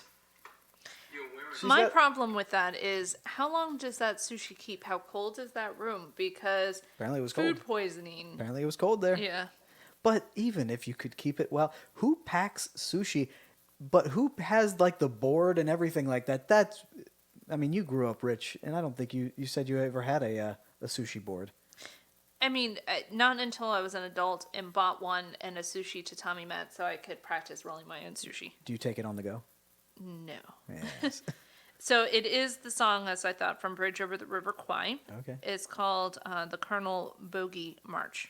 The Colonel Bogey March. Mm-hmm. Why were they singing it? Or whistling it? In that scene, it denotes, so Bridge Over the River Kwai, the soldiers are captured and forced to help build a bridge. So it has meaning. So it has meaning in the sense that Apparently they're hammering now. Yes. This is a great podcast. Everybody, this is the sort of quality you can come to expect.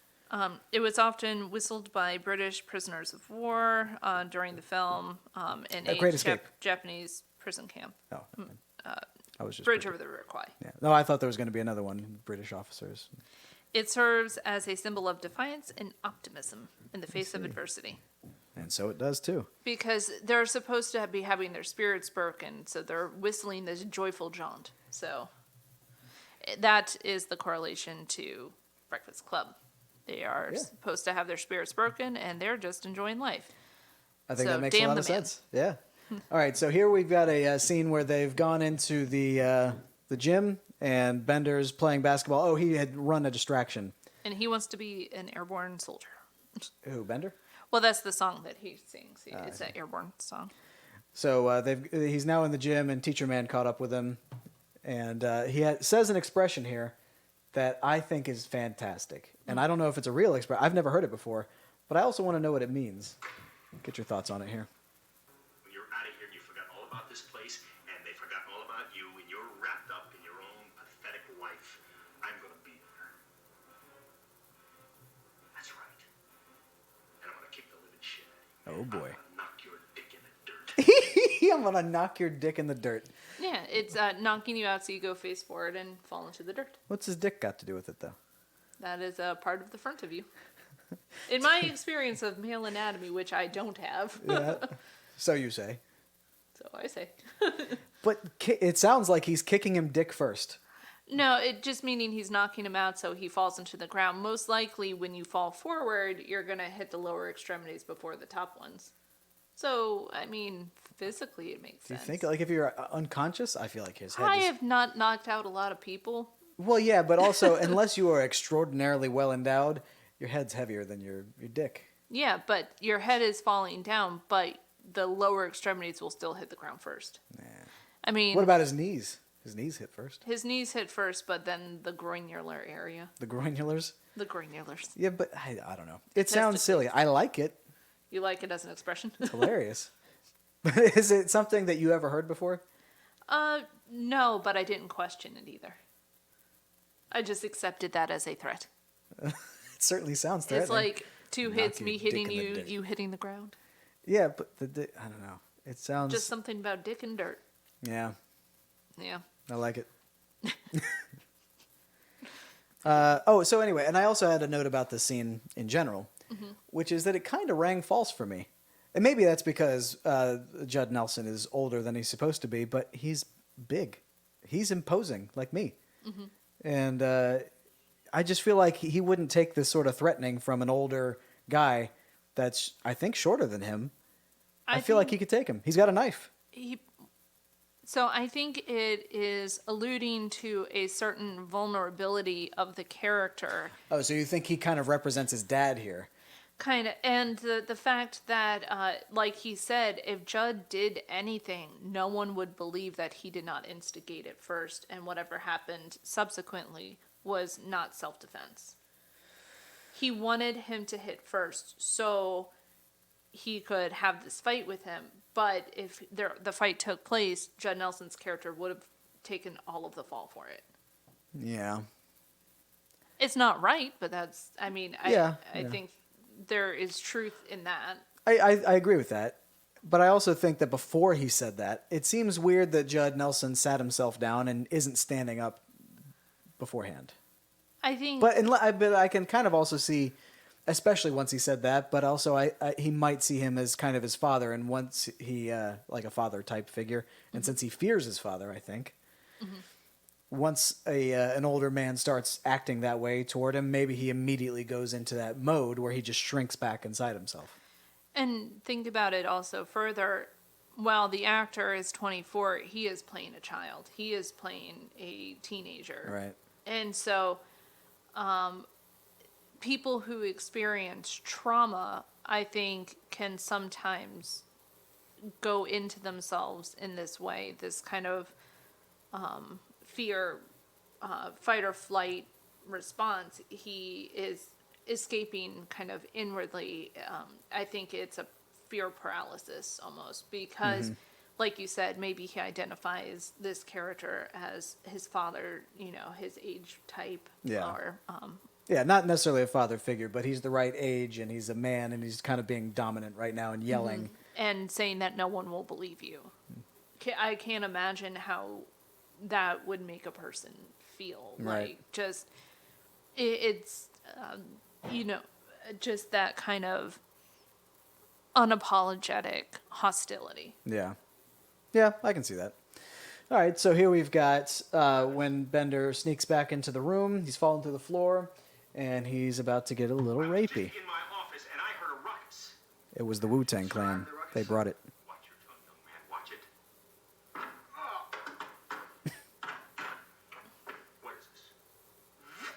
What is this? What is that? What is that noise? Whoop. I think he was doing a Three Stooges. Oh, here he goes, staring into her pants and even going in, diving in. But what's that noise? Oh, she's crushing his head with her knees. Yeah. She's doing a little bit of... So she fractured his skull? Yeah, like the Golden Eye chick, the one that could crush people with her thighs. Is it Femke Jensen's character? I haven't seen GoldenEye since I was a little baby boy. Everyone played the game. Less people saw the movie. I do love the game, yeah. But I think that was a Pierce Brosnan one. Yep. Yeah. That was Pierce Brosnan and Femke Jensen and Mr. Bean. So this is gonna, I think, play thematically with Mr. Sean Bean, all the other kind of cinematic gaps I have in my knowledge. But Pierce Brosnan was my first James Bond. He was my James Bond. Everyone identifies with one. Yeah. But then, Daniel Craig came over, and I love Daniel Craig's, but still, if I think James Bond, Pierce Brosnan with the great hairline, perfectly black hair, and the suit and the gun pose, that seems more James Bondy to me than anything else in the world. Yeah, I mean, he has that kind of suave, debonair kind of behavior. But then again, I haven't seen any of the old Sean Connery ones. Or before Sean Connery. Well, he was the first filmed one, right? Oh gosh, here we go. IMDb again. It's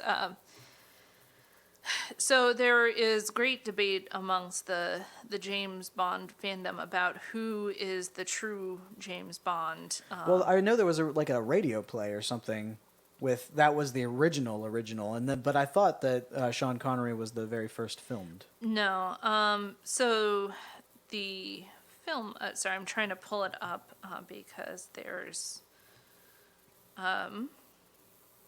Toby Stevens, David Nevin, Barry Nelson, Roger Moore, who is my 007. Roger Moore will always, because, oh gosh, he just, a way of speaking. Can you imitate his voice? No. Give it a try. No. But Timothy Dalton is another one who, Right. Timothy was Dalton, he the first one? No. Why am I thinking that? I remember listening to somebody debate who the first James Bond was. That's why I knew. Well, so I think there's more of people who identify with certain as their James Bond. So Roger Moore is mine. I think a lot of men feel Sean Connery is theirs. I think it was Sean Connery. I couldn't get past the jumpsuit he wore. So Timothy Dalton was before Pierce Brosnan, but he was by no means the first. Because Timothy Dalton, he was... You've seen The Rocketeer, correct? No. Oh, gosh. I made you watch a couple episodes of Penny Dreadful. He was the Quartermain character, It's been a while. the man who was searching for his daughter. I only remember the main woman lady. Okay, I'm going to be showing Zach a picture because he has a very identifiable look, Mr. Timothy Dalton. Mm-hmm. So while you're doing that, I'm going to play this. I remember detecting something that could have been racism. Oh, it was the way Anthony Michael Hall speaks, I think. He always has a very similar... Right. So that character that Anthony Michael Hall is using, he does in every single movie when he's still this little nerdy boy, either doing drugs or drinking. Right, that seems like he's doing a black character, like a black jazz character. Yeah, he's doing a character type. I don't know if the intention is just a character, or what he thinks someone would be like who is stoned or drunk or. But he's putting on a voice. It sounds like he's doing a black jazz character. Oh yeah, I'm not saying you're wrong. I'm just Racist as mother. Can't believe this guy. This movie gets 0 roses. Oh, no, here we go. I just wanted to get your take on that. Is that how it plays for you? It does, and I don't understand the character he's using. I'm wondering if it is a reference to a specific character in a movie or a radio program or a commercial or something. I'm not sure what character he's building there. It seems almost like the Robin Williams character. He like always pulls out the same black characterization, like impression that he does. I would agree with that. Yeah, I think he holds on to one thing because he knows it works. Yeah. Or it doesn't work now, but back then he was able to tap into it. Right. All right. So, you had the picture, and I don't recognize that guy. I'm sure Timothy Dalton has appeared in something you have seen, but we will have to hunt down something for Timothy Dalton later. Indeedly. Guy, one girl. So I thought this was funny. Anthony Michael Hall has the fake ID here in a second, and Oh, I thought you were handing me something. Oh. Sorry. How come you got so much shit in your purse? why did Anthony Michael Hall mess up his age so much? I asked you first. He's Well- supposed to be into physics and all this nerdy stuff. So I'm not, they never really say how he got it, so I'm wondering if he purchased it from a nefarious source or if he built it himself. But I think it's cute that he aged himself so he could vote. So just generally in this scene, I think a lot of this was supposed to be ad-libbed also. I love that. The tandem no. Yeah. My God, how many Tampies does she need? She's got a heck of a flow. Those are also the world's largest tampons. A heck of a flow. So I think that Jockman and Trash Lady are really good pairing because she doesn't play by anybody's rules at all, and he plays by everybody's rules. Or that's kind of the established. Oh, I love this scene where Sporto confronts her about why her home life is unsatisfying. Right. Everything everybody ever tells you to do, that is a problem. There you go. Fine. Plays by everybody else's Throw my rules. purse out on the couch and invite people into my problems. So at what point did you start to detect some sort of romantic atmosphere between these two? Here, You think? So what's wrong? because they finally connected What is it? and she trusted him. Is it bad? Real bad? Parents? But you can never tell. She might still be lying. Although she didn't say anything. Is it ever established what her parents do that's so bad? Mm-hmm. Yeah.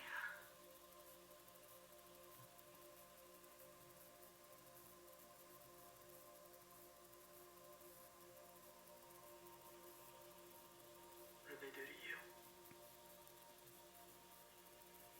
They ignore me. Uh-huh. Yeah.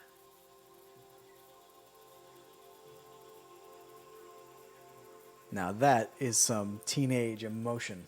Yeah. Yeah. All right, so the next thing I've got is at 110.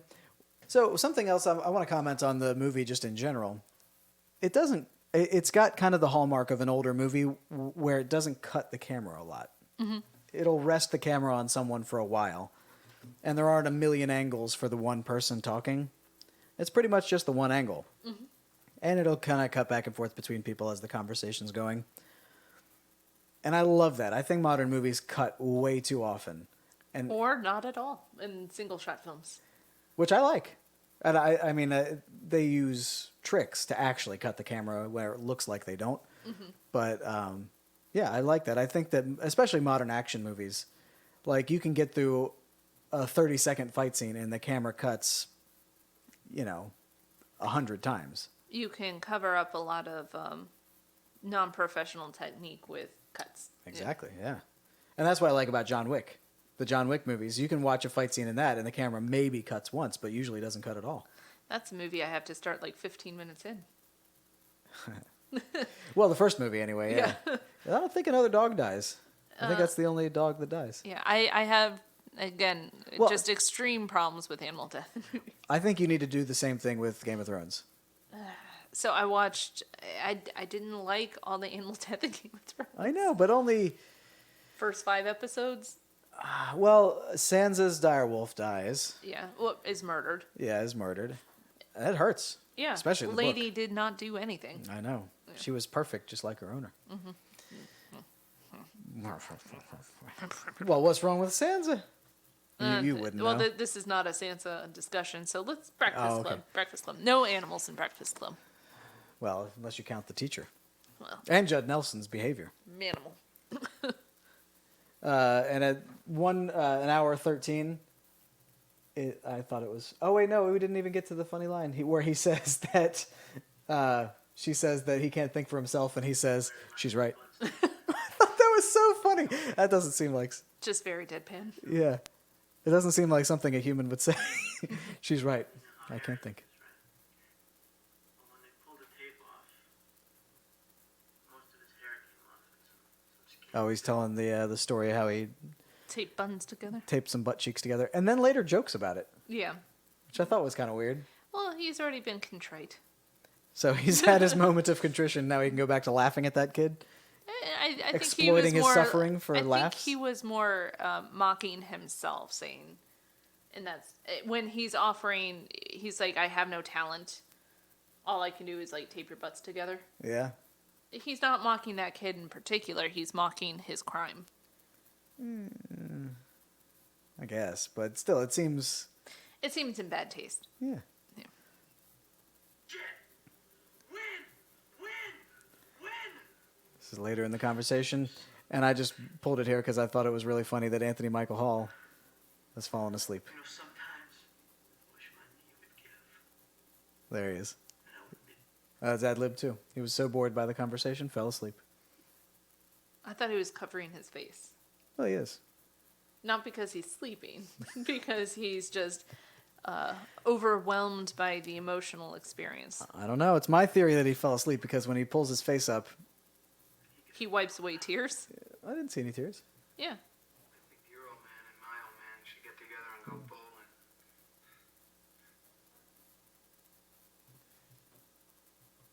I don't know. Like me. I see no tears. Anyway, so I don't know. That's about all I have for the timestamps. The last thing I had was just when they did her makeup again at the end. Oh yeah. Trash and lady. made her And they were saying, princess like. yeah, and they were saying how much better she looked. I thought she looked better with her gothy makeup on. You could see her face better with the removal of the like just pushing back the bangs, and you could see her face a little bit better. I liked her how she was. I She didn't need to change. I don't like that she had to change to be part of Sporto's world. I wonder how long the makeover would last. Exactly. It seems like it was a relationship built on a rocky foundation. She's Yeah. changing herself to be what he wants, and that's just not right. So, who do you think had the highest contribution to the film? Which character? Bender. I think Bender brought them together. I would agree with that. I think without Bender, it would not have forced them to engage in dialogue with each other. Exactly, yeah. They all would have sat there. They all would have written their little essays because none of them was combative about anything. They were just going to placidly go along with whatever, menial task they were given and then play out the rest of the day. But Bender gave them someone to hate and then someone to love. Oh. So he's my MVP. Okay. So, for a real rating,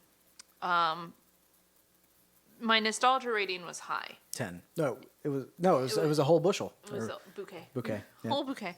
But my real rating, looking at it from my modern lens, I pulled back to an 8 because there are some things that were in the film that are problematic. I can identify them as issues of the time, but it's still hard for me to not wince when certain words are used or recognize certain things as assault or negging.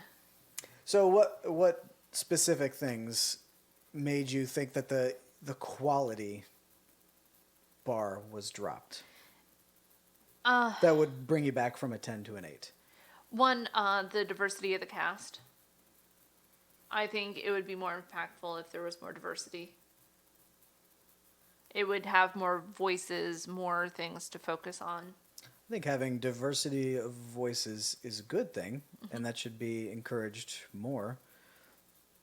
But this was a story about some privileged white people, well, ish, in a really nice school.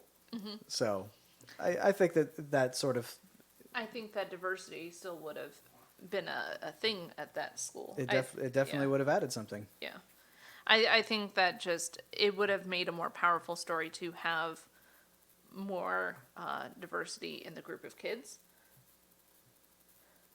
And that's just, that's my personal feeling. I think that also, we alluded to this conversation a little bit earlier, but in a modern retelling of it, some of the issues with the film, like Brian bringing a gun to school, he would have had an automatic expulsion.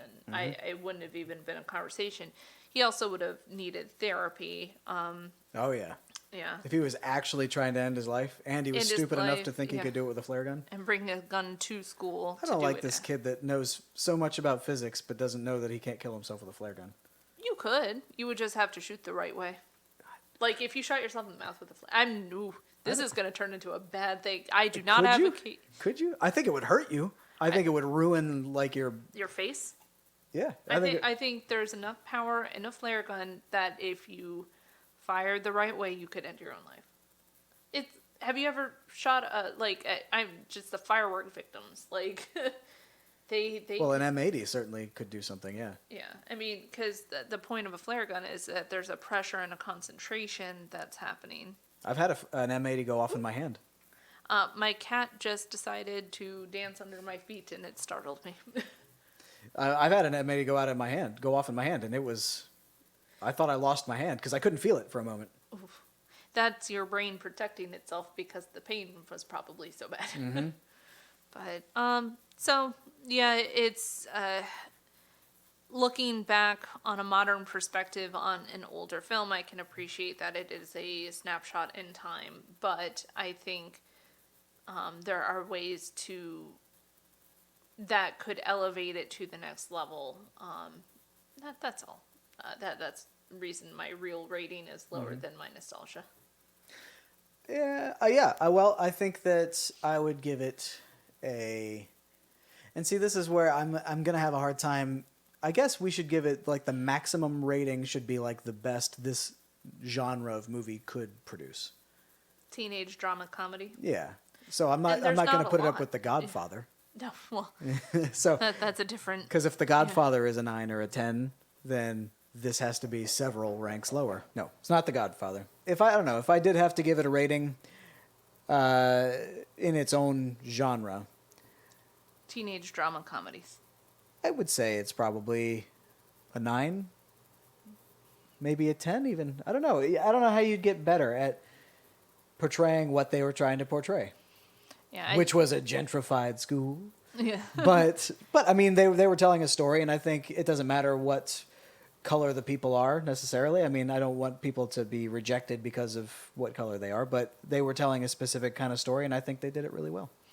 They were only trying to identify 5 high school archetypes. Yeah, and so there are more archetypes out there, and a wider, diverse array of people, but they had these few, and I think they ended up doing it really well. It was a good mixture of chemistry, anti and pro chemistry. I think it'll be an interesting thing to compare your viewpoints on this film with Mean Girls, which is a modern high school setting, and that's another film that we intend to show. Now, that one is breaking our mold a little bit in the sense that it's more of a contemporary film that I'm showing you, but it is on our list. I don't know if that's... I think the rules strictly state that it has to be 80s and earlier. I think you're trying to avoid that movie. It sounds bad. It isn't, and I think some of our friends will have my back on that, namely Kaya, even Chris. You think Chris is going to say that this is a movie worth what? This is going to stand up to The Godfather. I never know. We already identified that we are holding films in different genre fields to compare it to. For Right. teenage comedies with drama elements, it will hold. And so what nostalgia? Well, we don't have to get into that. What is the what? To me, it sounds like it's going to be some. Oh my God! Did you see her hair today? I can't believe it. And It's gonna be talking a lot. about Becky's and her posterior Yeah. being so Look big. at her butt. It is so big. No, there's more depth to it than that. But we will save it for when you watch it. I think you should go in with You're forcing me to watch that movie. eventually. Are you saying this is more important to watch than Casablanca? No, but that is a good lead-in for our next film. Yep. If you should choose to join us, Professional podcaster here. our professional podcast, you will be delighted and enamored with Time Gone By with Casablanca. Arguably one of the best films in cinematic history of all genres. So when was the last time you watched it? About 3 weeks ago, because I saw it on Disney. They put it on HBO Max, and I was really excited because it had been a while since I'd seen it. This was a film that I had to watch in one of my film studies class. We had a little bit of a Humphrey Bogart thing going on between that and then a film called Key Largo, which I would also recommend. But I think Casablanca cinematically is an important film to watch for anyone who enjoys cinema. It's groundbreaking in its storytelling, its appeal. It deals with wartime issues, romance, deception. I sound like I'm describing The Princess Bride. It has sports and chases and escapes. In my mind, Casablanca is all in a like Victorian English alleyway with a hobo on the ground and a rich guy above him shouting at him. That's in my mind what that movie is like. Not at all. Okay. Yeah, it's set in wartime Morocco at the rise of the German party. The lead character owns a bar in Morocco, and he is helping certain people escape to different neutral zones at a cost. Now you're talking my language. Neutral zone. Mm-hmm. Does this tie in with Star Trek at all? No, That's a shame. no. Although I don't know that Star Trek ever went to Morocco, but you would be They the do expert go to the on. neutral zone all the time, though. Yeah. So it's more a story of this American who owns this bar in Morocco and trying to help certain outlaws of the German government get to a refugee safe zone. Gotcha. All right. Well, now I don't need to watch the movie. Oh, you absolutely do. Is it really going to be better than that explanation? Absolutely, it is. All right. How many nostalgia points would you give it? Well, it doesn't matter because you spoiled it because you've watched it recently. So you're really giving it your real rating. But if you can remember the first time you saw it, what do you remember feeling about it?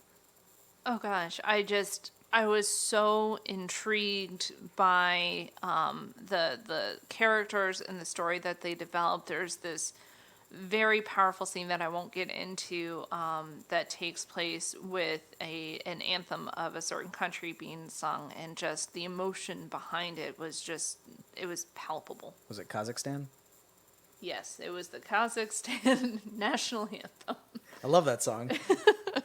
No, I don't want to spoil too much, but the movie, it's timeless. Good. All right. So what would be your nostalgia rating? Perfect score. 10 out of 10. 10 out of 10. Better than The Godfather. Oh, wait, it's not 10 out of 10. It's 12 out of 12. A full bouquet. Yeah, it's a full bushel. Yeah, bouquet. All right. Godfather is its own element. I would put that in.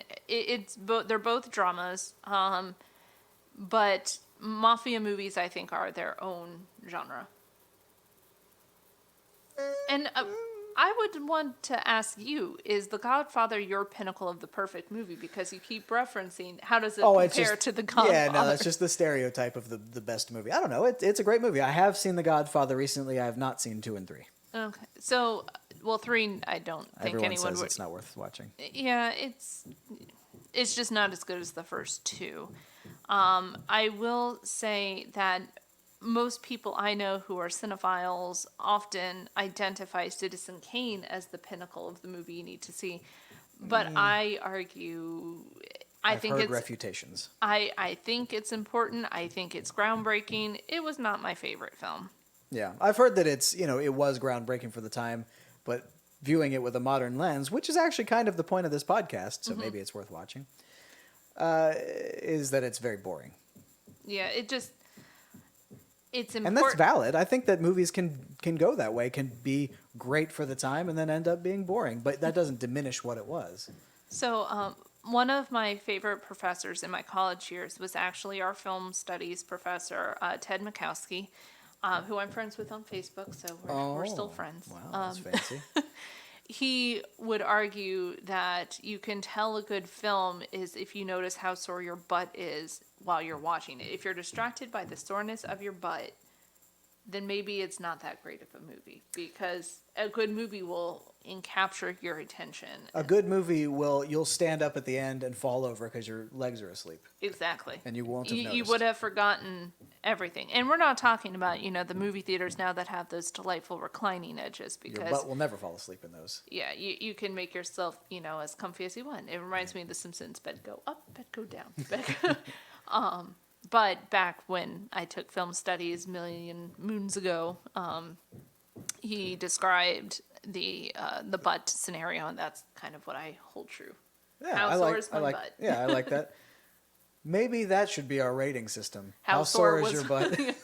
I noticed my butt was extremely sore. That's something to think about anyway.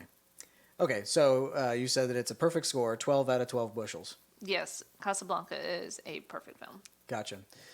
Okay. Not to set your expectations too high. Hey, my expectations have been set. We're going to see next episode how it stacks up with the real points.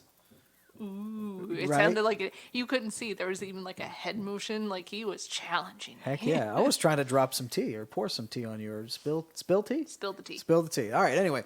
So I don't know, that was Breakfast Club. Do you agree or disagree? Drop your rating in the such and comment on the wall of I don't know how to be social media. How do you do social media things? Just comment with your thoughts. Use your But be thoughts. kind, we're fragile. Yeah, I've got an ego that can't. You don't mess with it because I'll cry.